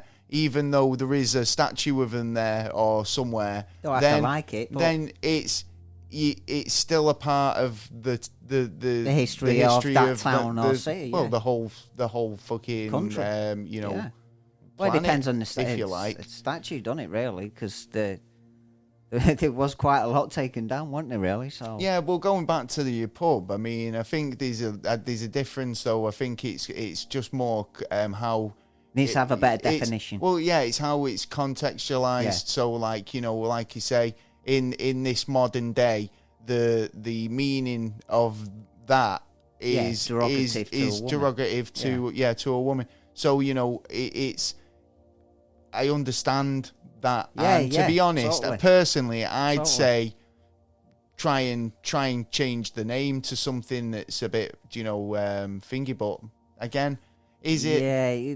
Well, yeah. Anyway, I understand. Just you need to add on. You don't need to take away. You need to add on. But that is adding on because, like you say, the history is a history, and even if it changes, it's just a continuation of that history. I mean, I suppose they could put dog.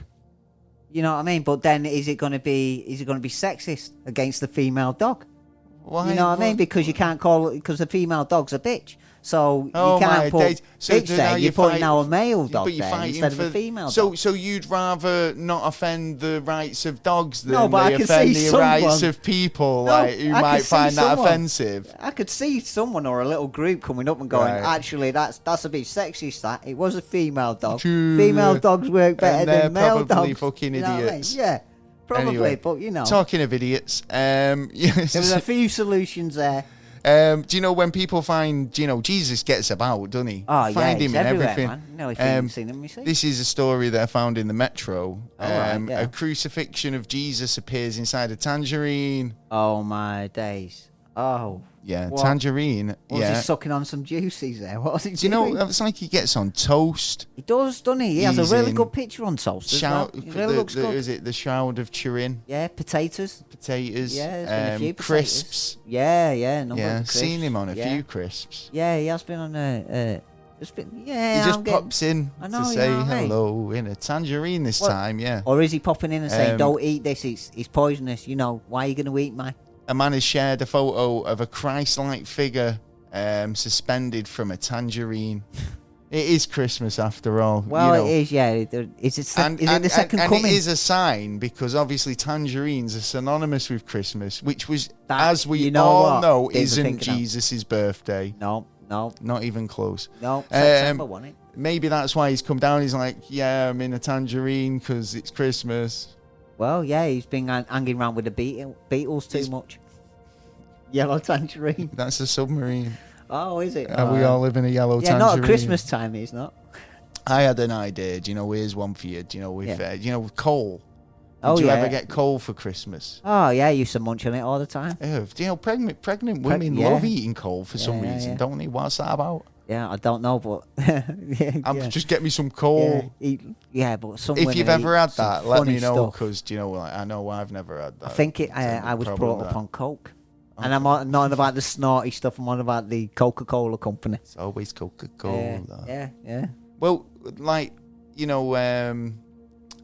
what was we talking about? Jesus, and where he turns up. Odd places. He does turn up in odd places, so yeah. So does Mary as well, actually. Yeah, well, I think like... She's more spirited, though. Elvis.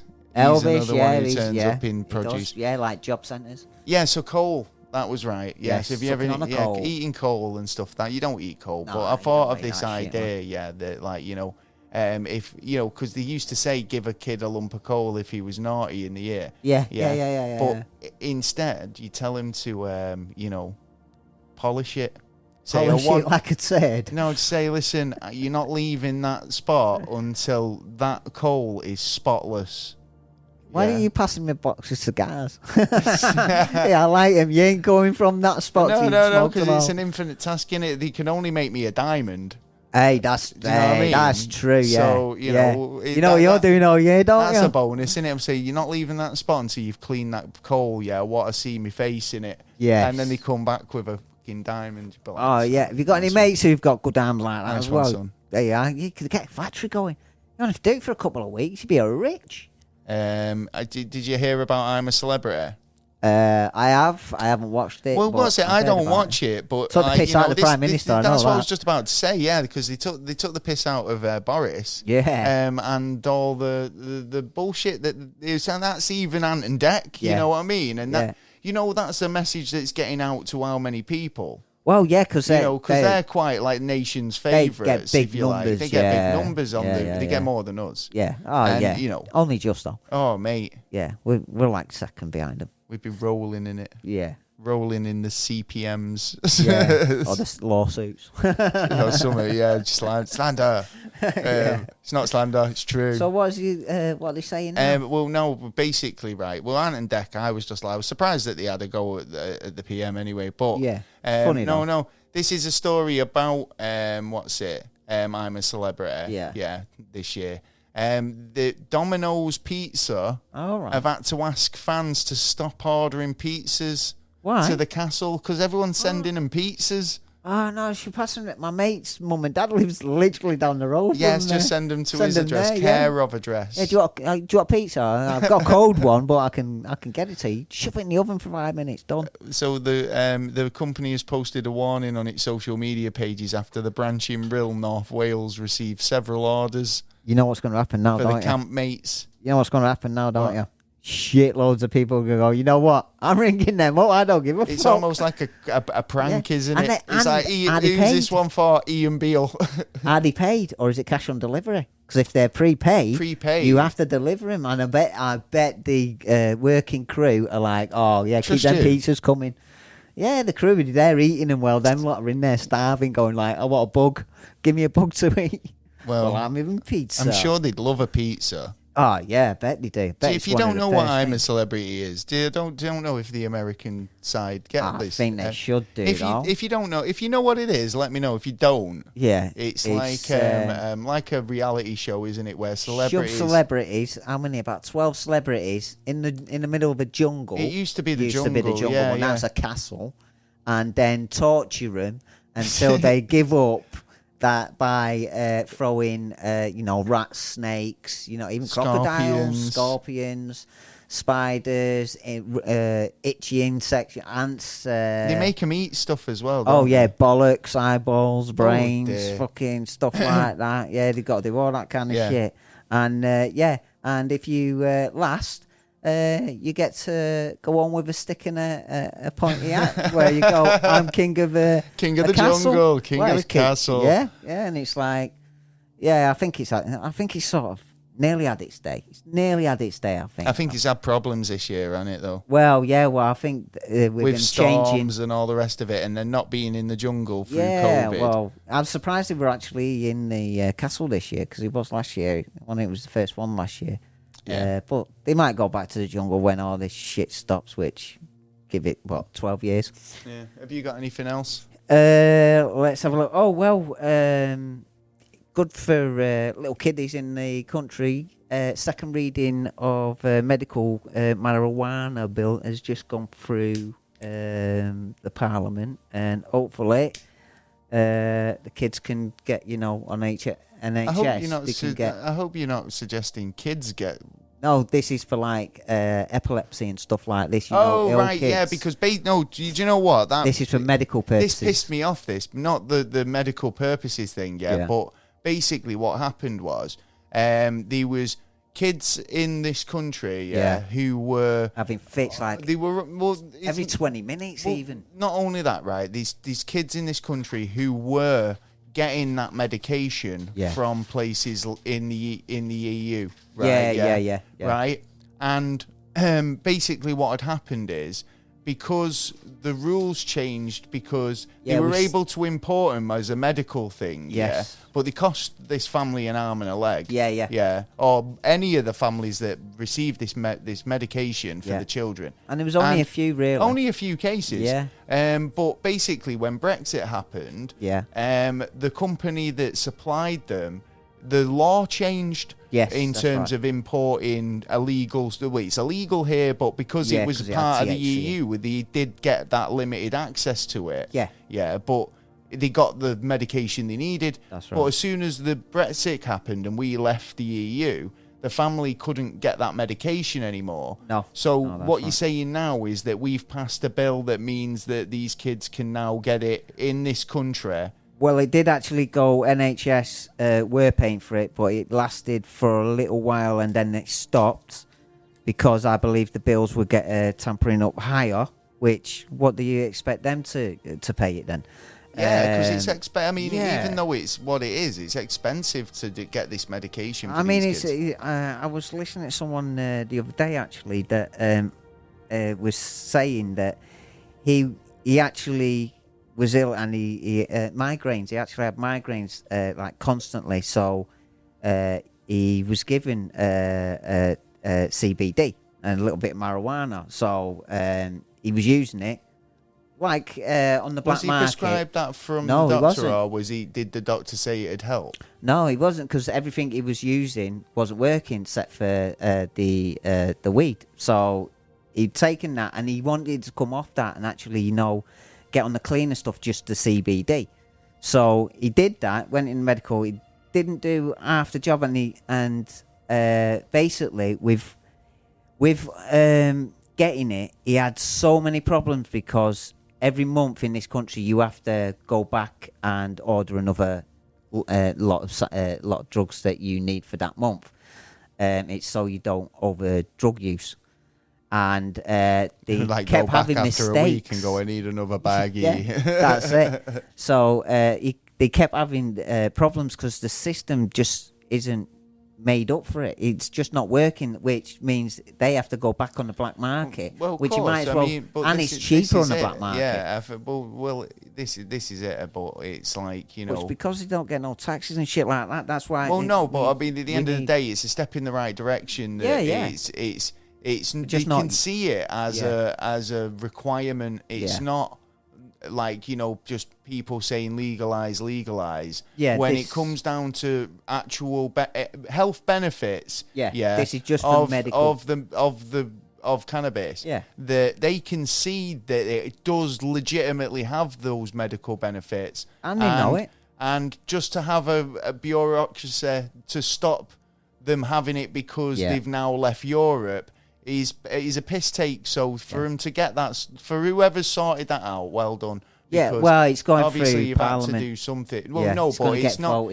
But people always say it's been through Parliament. Somebody had to go. Second reading, so someone it had should to go take that to Parliament and say, I want this hearing. This is so it goes into law. It's already had a reading. It went through. It went to the House of Lords. House of Lords had to look at it. Went, well, change this, and this, and we're have a go. It's crazy what they change, isn't it? It's crazy. It's like going into that, actually. There's a story here I found, but it also relates to another story that we happened here in the UK, which is about your pet cats. Oh, have you heard this? Yes. So recently, it's gone to law that if you own a cat, so take note if you do own a cat. Yeah, because it will come for you. Right. You've got to have it microchipped. Yeah. Right, by February next year. Yeah. Right. And then the year after it'd be you.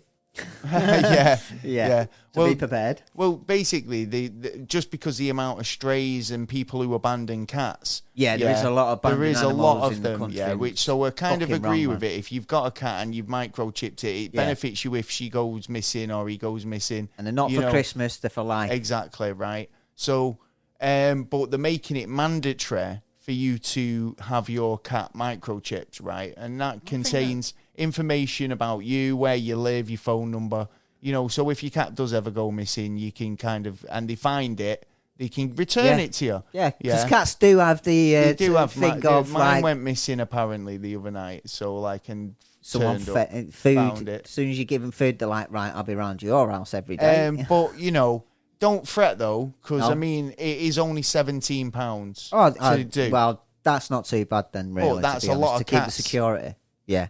There's a lot of 17 quids. I think you better get it in quick as well because there's going to be a booking. There's a lot of cats out there. So if you do own a cat, I think there's more have cat a look owners into than dog it. owners now. But in Australia, the council, keeping on the cats, the council have banned cats outside. You are? No cats outside. Fuck off. You're pulling my... If you want a cat, house cat, unless you walk it around on a lead. Yeah, all right, fuck off. What, is this April Fool's Day or what? No. Seriously? So, in the 1970s, dogs would roam the streets and, cats would do the same, you know what I mean? It was like standard practice, but now, this is how kind of tightly knit, can't have society having dogs and cats roaming around the streets. Well, I'll tell you what, wild animals. I can't wait. Put that bear in a cage. I can't wait to see you or whoever's got a cat and put it on a leash. I can't wait to see you run over the houses. I've seen people walking the cats with leads fences. Recently. It is a thing that people do. Well, yeah, but not going over fences and, jumping over walls. Oh, I sniffed that cat over there. An Australian council have got plans to do this, so, they're sick of it. Sick of cats, just do some spading. Free roaming. Just do some spading, man. Members of the council have voted to approve the proposal. Oh, but what cat lovers saying around there? I know that. We're all dog people. Yeah, I don't really care for cats. I carry my dog around in a purse. Do you? No, that's what one of them said. I would probably say. I'm not putting words in the mouth. Yeah, just a cat. Just that they don't like cats, obviously. Well, yeah, it's obvious. I don't particularly don't like cats. Well, I've got another two stories, but have you got anything else? I have. Before we get into NASA news. Story on Julian Assange. Oh right, Mr. Assange. Yes. Jury's just come. The judge has just come out and stated the other day that he can now be taken to America. Because it was a fight over his suicidal. The reason why they couldn't take him over to America is because they're better like that now, aren't they? Yes. Well, the judges were saying, we've had enough here, Assange. Don't want to be thrown in, like a cell and treated like an animal or tortured, No, obviously, yeah. So the judge said that he can't go unless some of these terms were agreed. So now the Americans have agreed with these terms. He's going, but 5-star hotel, ensuite. He has now got a chance to for his rights, and on a serious note, for our rights as well, and for the rights of anyone who publishes any information out there. But he's basically, he lost that fight though. But that's what I'm saying. It's like how long they've taken to try and get him back in the States to be able to, Yeah, but this is going to be prosecute bigger than just or anything, even kind of question him. There is no legal. They're not going to go easy on him because rights. they've literally had him. They've been waiting so long. They'd be like. And they caught who was it? Someone was. There was a big mistake where they've kept him here for in jail, and it's actually unlawful.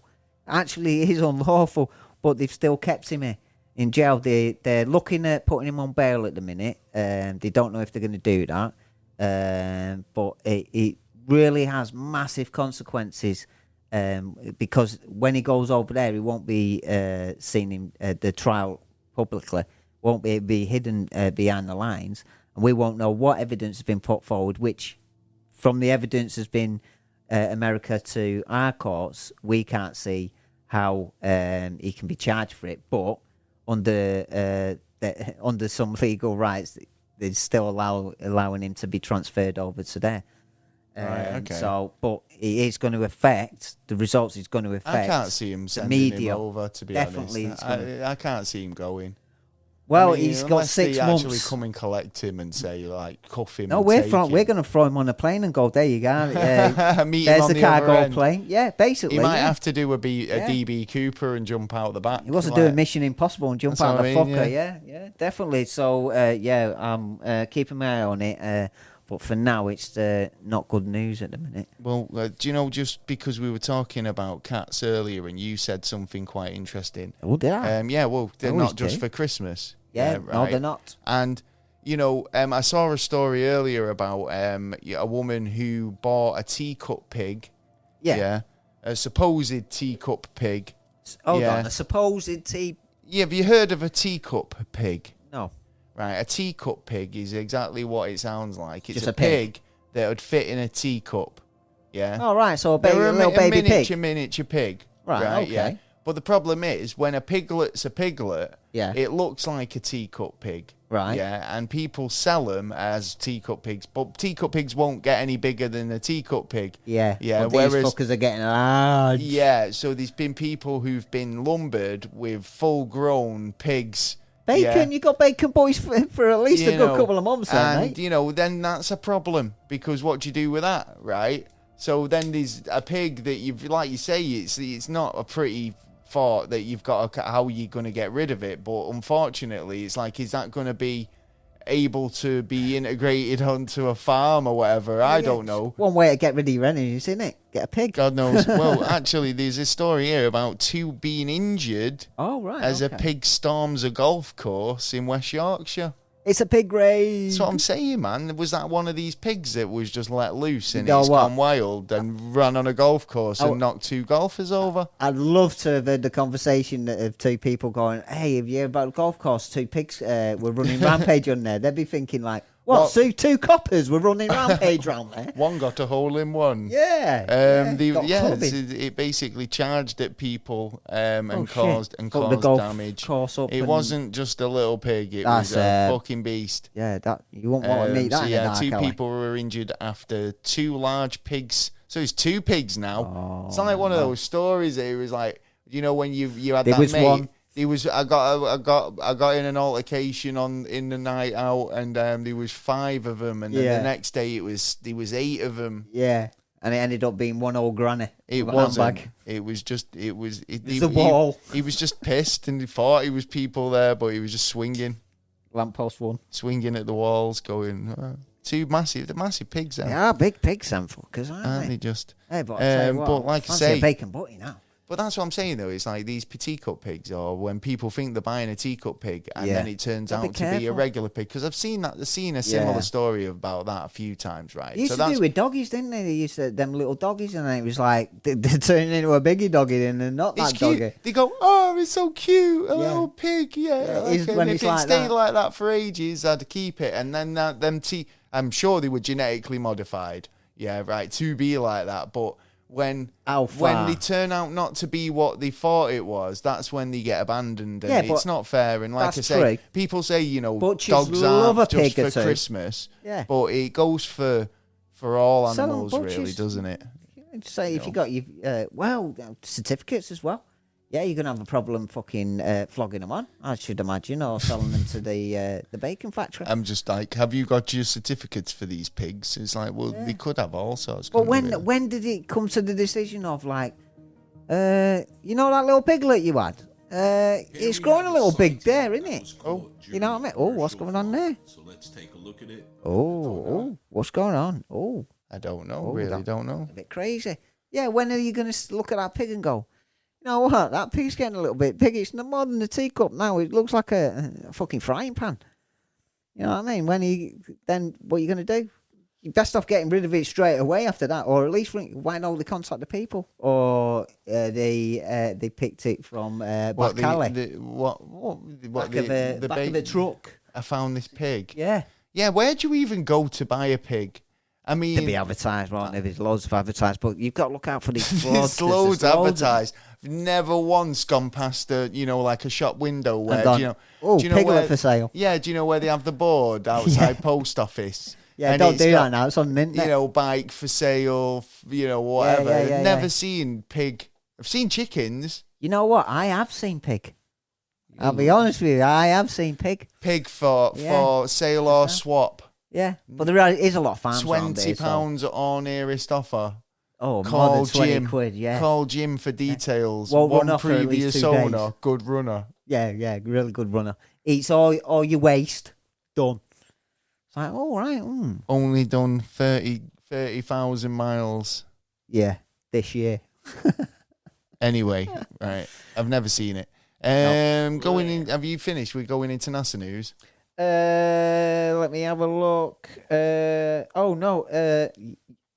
I said this to you before. I've got to check more into this, but supposedly those who haven't had the injection or the supposed surgery everyone's supposed to be having, your blood is your blood is worth a fortune at the minute because they want your plasma and they can only give the injections and make more of the injections by those who don't. Who's told you this? This is apparently. Apparently, you told you where did it come from? Blood banks are well after. So blood banks are after what? Unvaccinated blood. Yes. And why is that?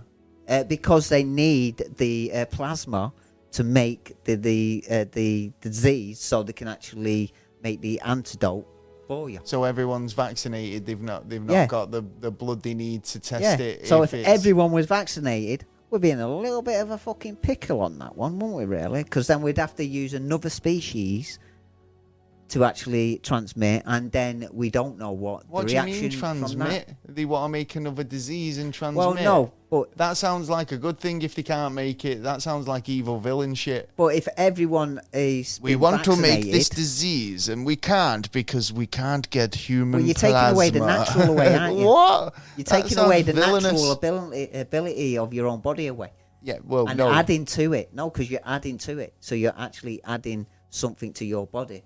No, I understand what you're saying, but I just find it weird that they're saying, and I understand that what they're. I can't believe I'm sitting on $1 million. So what? So basically, right? So I could literally just hand you in then. Yeah. I'd go £80 for a pint. 80 quid a pint. 80 quid a pint. So if you NHS want some my blood, don't go cheap, mate. Don't go cheap. They wouldn't want it. They'd go. Nah, they don't. No. So going into NASA news. Yeah. There was a meteorite. That basically had landed on Earth over 500,000 years ago. All right. Yeah. Yeah. And SpaceX, when they did the Inspiration 4, which was crewed by just normal people. Yep. One of them took the meteorite back into space. That was nice of him. For a little trip up memory lane. This is where you could have been. I remember when you flew past here at bajillion miles an hour. Yeah, you were up there for like remember that. 20 billion years, and now you're back here. And it's a rock, so it wouldn't remember anything.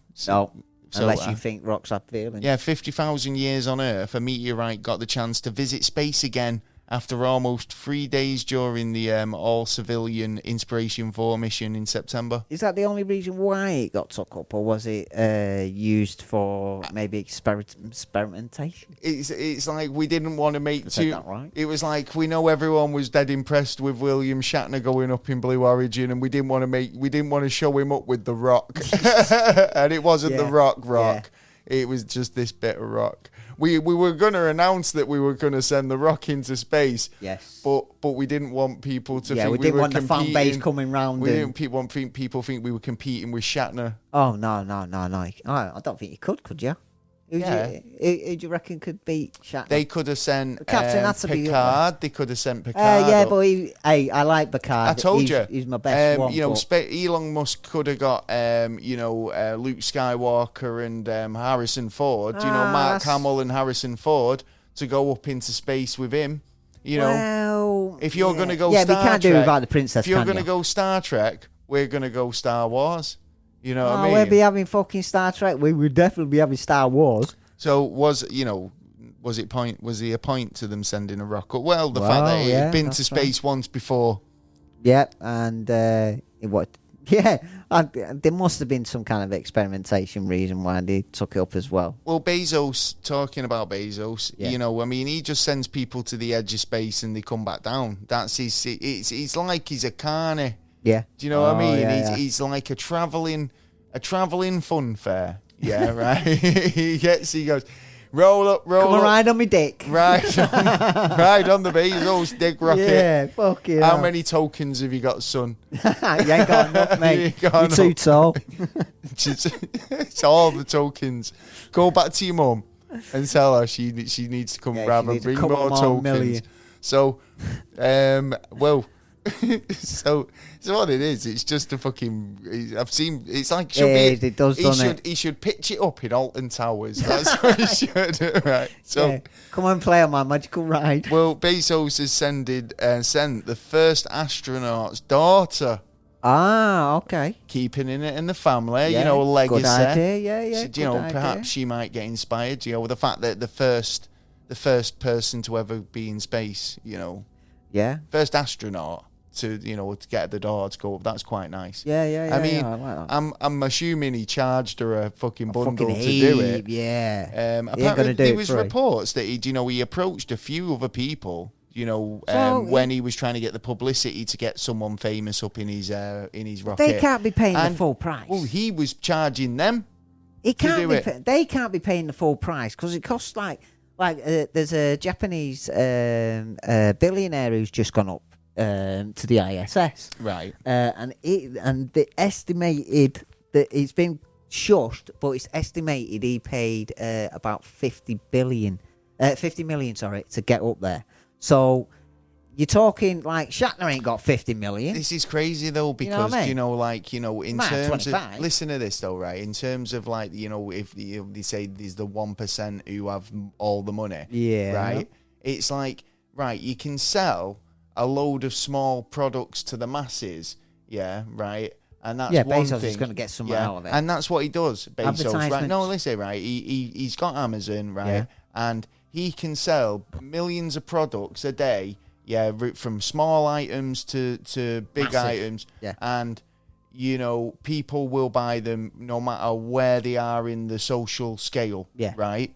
Whereas he hits a line there where there's a product out there that the mega rich will pay for. Oh, right? Yeah. And he's found that. They found sending people to space, people will pay through the nose to do it. Yeah. Which means that he accumulates a vast more wealth. Oh, yeah, I can see. Yeah. And the people who, they say they can't take it with them, but, going to space seems like something you can, look back on and say, I went to space. Yeah. He seems to be the one who's bringing the publicity to the I just think it's like, if it's going to make him a lot of money in it by, he's found a market where he can sell a very, very expensive product to a certain type of person. Yeah. And they'll pay for it because it's an experience that is like no other, Yeah, that's true. Yeah. On his magical carny ride. Have you got any NASA news? I have. DARPA and NASA scientists reckon they have created a warp bubble for interstellar space, published in July, but it makes me think... That sounds really 70s. It sounds like we're in a bubble, floating actually in a bubble through space. Well, there's been a lot about warp drive. Bubble. warp capabilities, and basically NASA turned around the other month and stated, "Yeah, we found the way of doing it." Now it's sounding a bit funny that now there's a lot more people looking into the UFO phenomena and trying to push that kind of stuff. And the objects that we see as UFO have this kind of bubble, like they're kind of stuck time and space, where they can do whatever and move the way they can. And now NASA and DARPA are funnily coming out saying we have the capability to do this now. So now, how long is it going to take before they actually do it? I reckon about another 5-10 years. Probably 10 years. They were talking about how their next spaceship, if you like, was going to be a game changer. Yeah. And we kind of assumed that it potentially could be like an Earth orbit, ship that could basically take off and get into orbit. And maybe go be able to some places. And just maybe sit in orbit in case, instead of having an international space station where we go up and do experiments. If you've got a ship that you can take off from a runway or from a platform, blast off into space, sit in orbit, and do your experiments, and then come back down in the ship, refuel, restock, fix any repairs. Because that's one of the biggest challenges. Because you try and fix anything in space, you've got to do a spacewalk. Yeah. And, is it easier just to bring it down and let the repairmen look at it? Do you know what I mean? I think we need to sort out putting another space station there, which we can create other ships up there that are just capable for outer space. Now you've said that, could it be that it's not? It's more than that. Maybe it's or even a separate project where there's a drive in another ship that's do you know what? It won't be surprising if this is just stuff they've had and reversed engineered from years ago. Yeah, but it was just like, we've got a kind of timeline with this thing, and we've got to introduce bits gradually. Yeah, and we need to get to Mars by 2024 and the moon. What capability if we can? We were talking warp there. Well, we were talking about reasons why that might be. Asteroids. Yes, we've just missed one today. Well, this is it. An asteroid bigger than the Eiffel Tower. About 3 billion. Apparently, it was worth. It's just skimmed past the Earth's orbit. Apparently. Yeah. And we said that is probably what was going to happen. It skimmed by. But there was a bit of kind of worry that it was going to get sucked in. Yeah, because it was sucked into the orbit. We've been watching it for a long time. Why is it worth £3.5 billion? Why is it worth it? Yeah. Probably. If you can catch it. Yeah, and so it might be a solid. It might be solid gold. Well, they can actually work out what's on it, and there's probably a couple of satellites out there that can, calculate. Right. Well, I can tell you. Right. So it was discovered in 1982. Yeah. It's about 20 feet taller than Paris's Eiffel Tower, and it's travelling at about 14,719 miles per hour. That's fast, man. It's established an estimated contents of 4.7 billion, which is 3.5 billion pounds, or $4.7 billion worth of nickel, iron, and cobalt. See, if we can catch it, but then we'd need to slow it down. And it's going to take us time to slow it down as well, unless we've got a big shuttle. I mean, that possibly could be the new shuttle. Maybe this is why they're trying to make it so user friendly. Like, if they can bring the ships back rather than sending people up. Because if robots and use the abilities of the people. If they're sending more tourists up now, so if something goes wrong, how are they expected to go out and perform a repair? Yeah. Maybe they've got someone from, base in the rear, but, they've got to do a spacewalk untrained. Yeah. All these things you've got to kind of take into consideration. And it's still expensive as well. It's not still cheap. Yeah, so I reckon bringing it back would be a better idea, actually. So, other than that, anything space-related I'm out of it, I think. I've got one more UFO story. I've got the City University of Hong Kong. I've just found a sound travelling in the same way as light waves. All right. So okay. there's a new wave, a new sound wave. New wave. That was in the 80s. That's not new. Visible to our naked our eye, but is actually like light. It has the same qualities and abilities as light because it spins and in an orbit kind of way. Okay. Which I thought was interesting. It's pretty interesting. Yeah. Well, it's new, and it's brand new now, so it could actually open up a few scientific. They're finding all answers. sorts. Do you know what? Yeah, They're finding. getting... But this is it, though. Is it like? Is it a lot of them fairies, or are the? No, these have science actually facts? found it. Yeah, they've actually that they've actually found a new sound. You see, it's like I was thinking about like this the other week. They were talking about dark matter. Yeah. Or antimatter, however you want to put it, and they said they can make it, but they can't do anything with it because they want to take it over to the building across the road, and they can't even contain it in anything to move it. Yeah, do you know? So it's like once you discover these things, it's the whole next challenge is trying to work out how you handle it. Yeah, and work with it. I would have thought not move it because you don't know what kind of damage you're going to do by moving it from that point in space where it is. Yeah, you know what I mean? Yeah, it's we get another Big Bang theory. Well, I mean, messing with all this stuff. I mean, you know, even from nuclear weapons, we've gone beyond and used it not in great advancement to us. Really, we've always used it. But then again, if we don't, for evil. Yeah, if we don't try, you know, we won't find out. But we've got to be really, really careful with these big experiments because if it goes wrong, like black hole, bang, see you, mate. You know what I mean? Yeah, well, we might create a whole new thing then. New universe. New universe. Yeah. Well, on that note, we'll be back next week. We will. We've got what are we doing next week? Christmassy stuff. We are doing Christmassy stuff. There'll be more Christmassy. I know we were kind of Christmassy today. We weren't Christmassy at all. But if you stuck to the end of the show, appreciate it much. Thank you very much. You are absolutely like the bee's knees. You are. The bee's knees, baby. Yeah, man. And, you know, we appreciate you for staying with us. We do. Like I say, we are available every week. Yes. We try and get an episode out most weeks, and we're available on all podcast platforms. We are indeed. We'd love for you to get in touch. Yeah. If you have any questions. A little question, yeah. Comments or suggestions, you can email us at neverstraightanswer@gmail.com.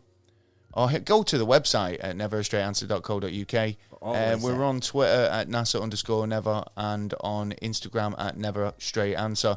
We're available on our podcast platforms, including iTunes, Spotify, iHeartRadio. That's right. All of them. Wherever you get a podcast, you'll find us. Just search Never a Straight Answer and you will find our show. There. And if we're not there, tell us and we'll get there. People are listening on Good Pods a lot. Yes. Yeah, we're on Good Pods too. Yes. So subscribe on there because apparently, like we could do with the listeners on that one. Yeah. Also available on YouTube. Yes, we are. And like I say, I will be responding to comments. So if you do eventually have a comment about tonight's episode, please drop us a line, and hopefully, if Taylor's had any, Taylor's got any comments or anything, send them in as well. Yeah, I don't mind. I'll have a little chin while we are. And if you've got a story yourself or been into something and like you found some weird shit, get in contact with us and we'll listen to your story. And if you wish to come on, we'll see. You went really high pitched. I know. Okay. Well, we'll catch you next week. We will. For another episode of the Never Straight Answer. I've been Gaz. I've been Taylor. We'll catch you next week. Peace. Out.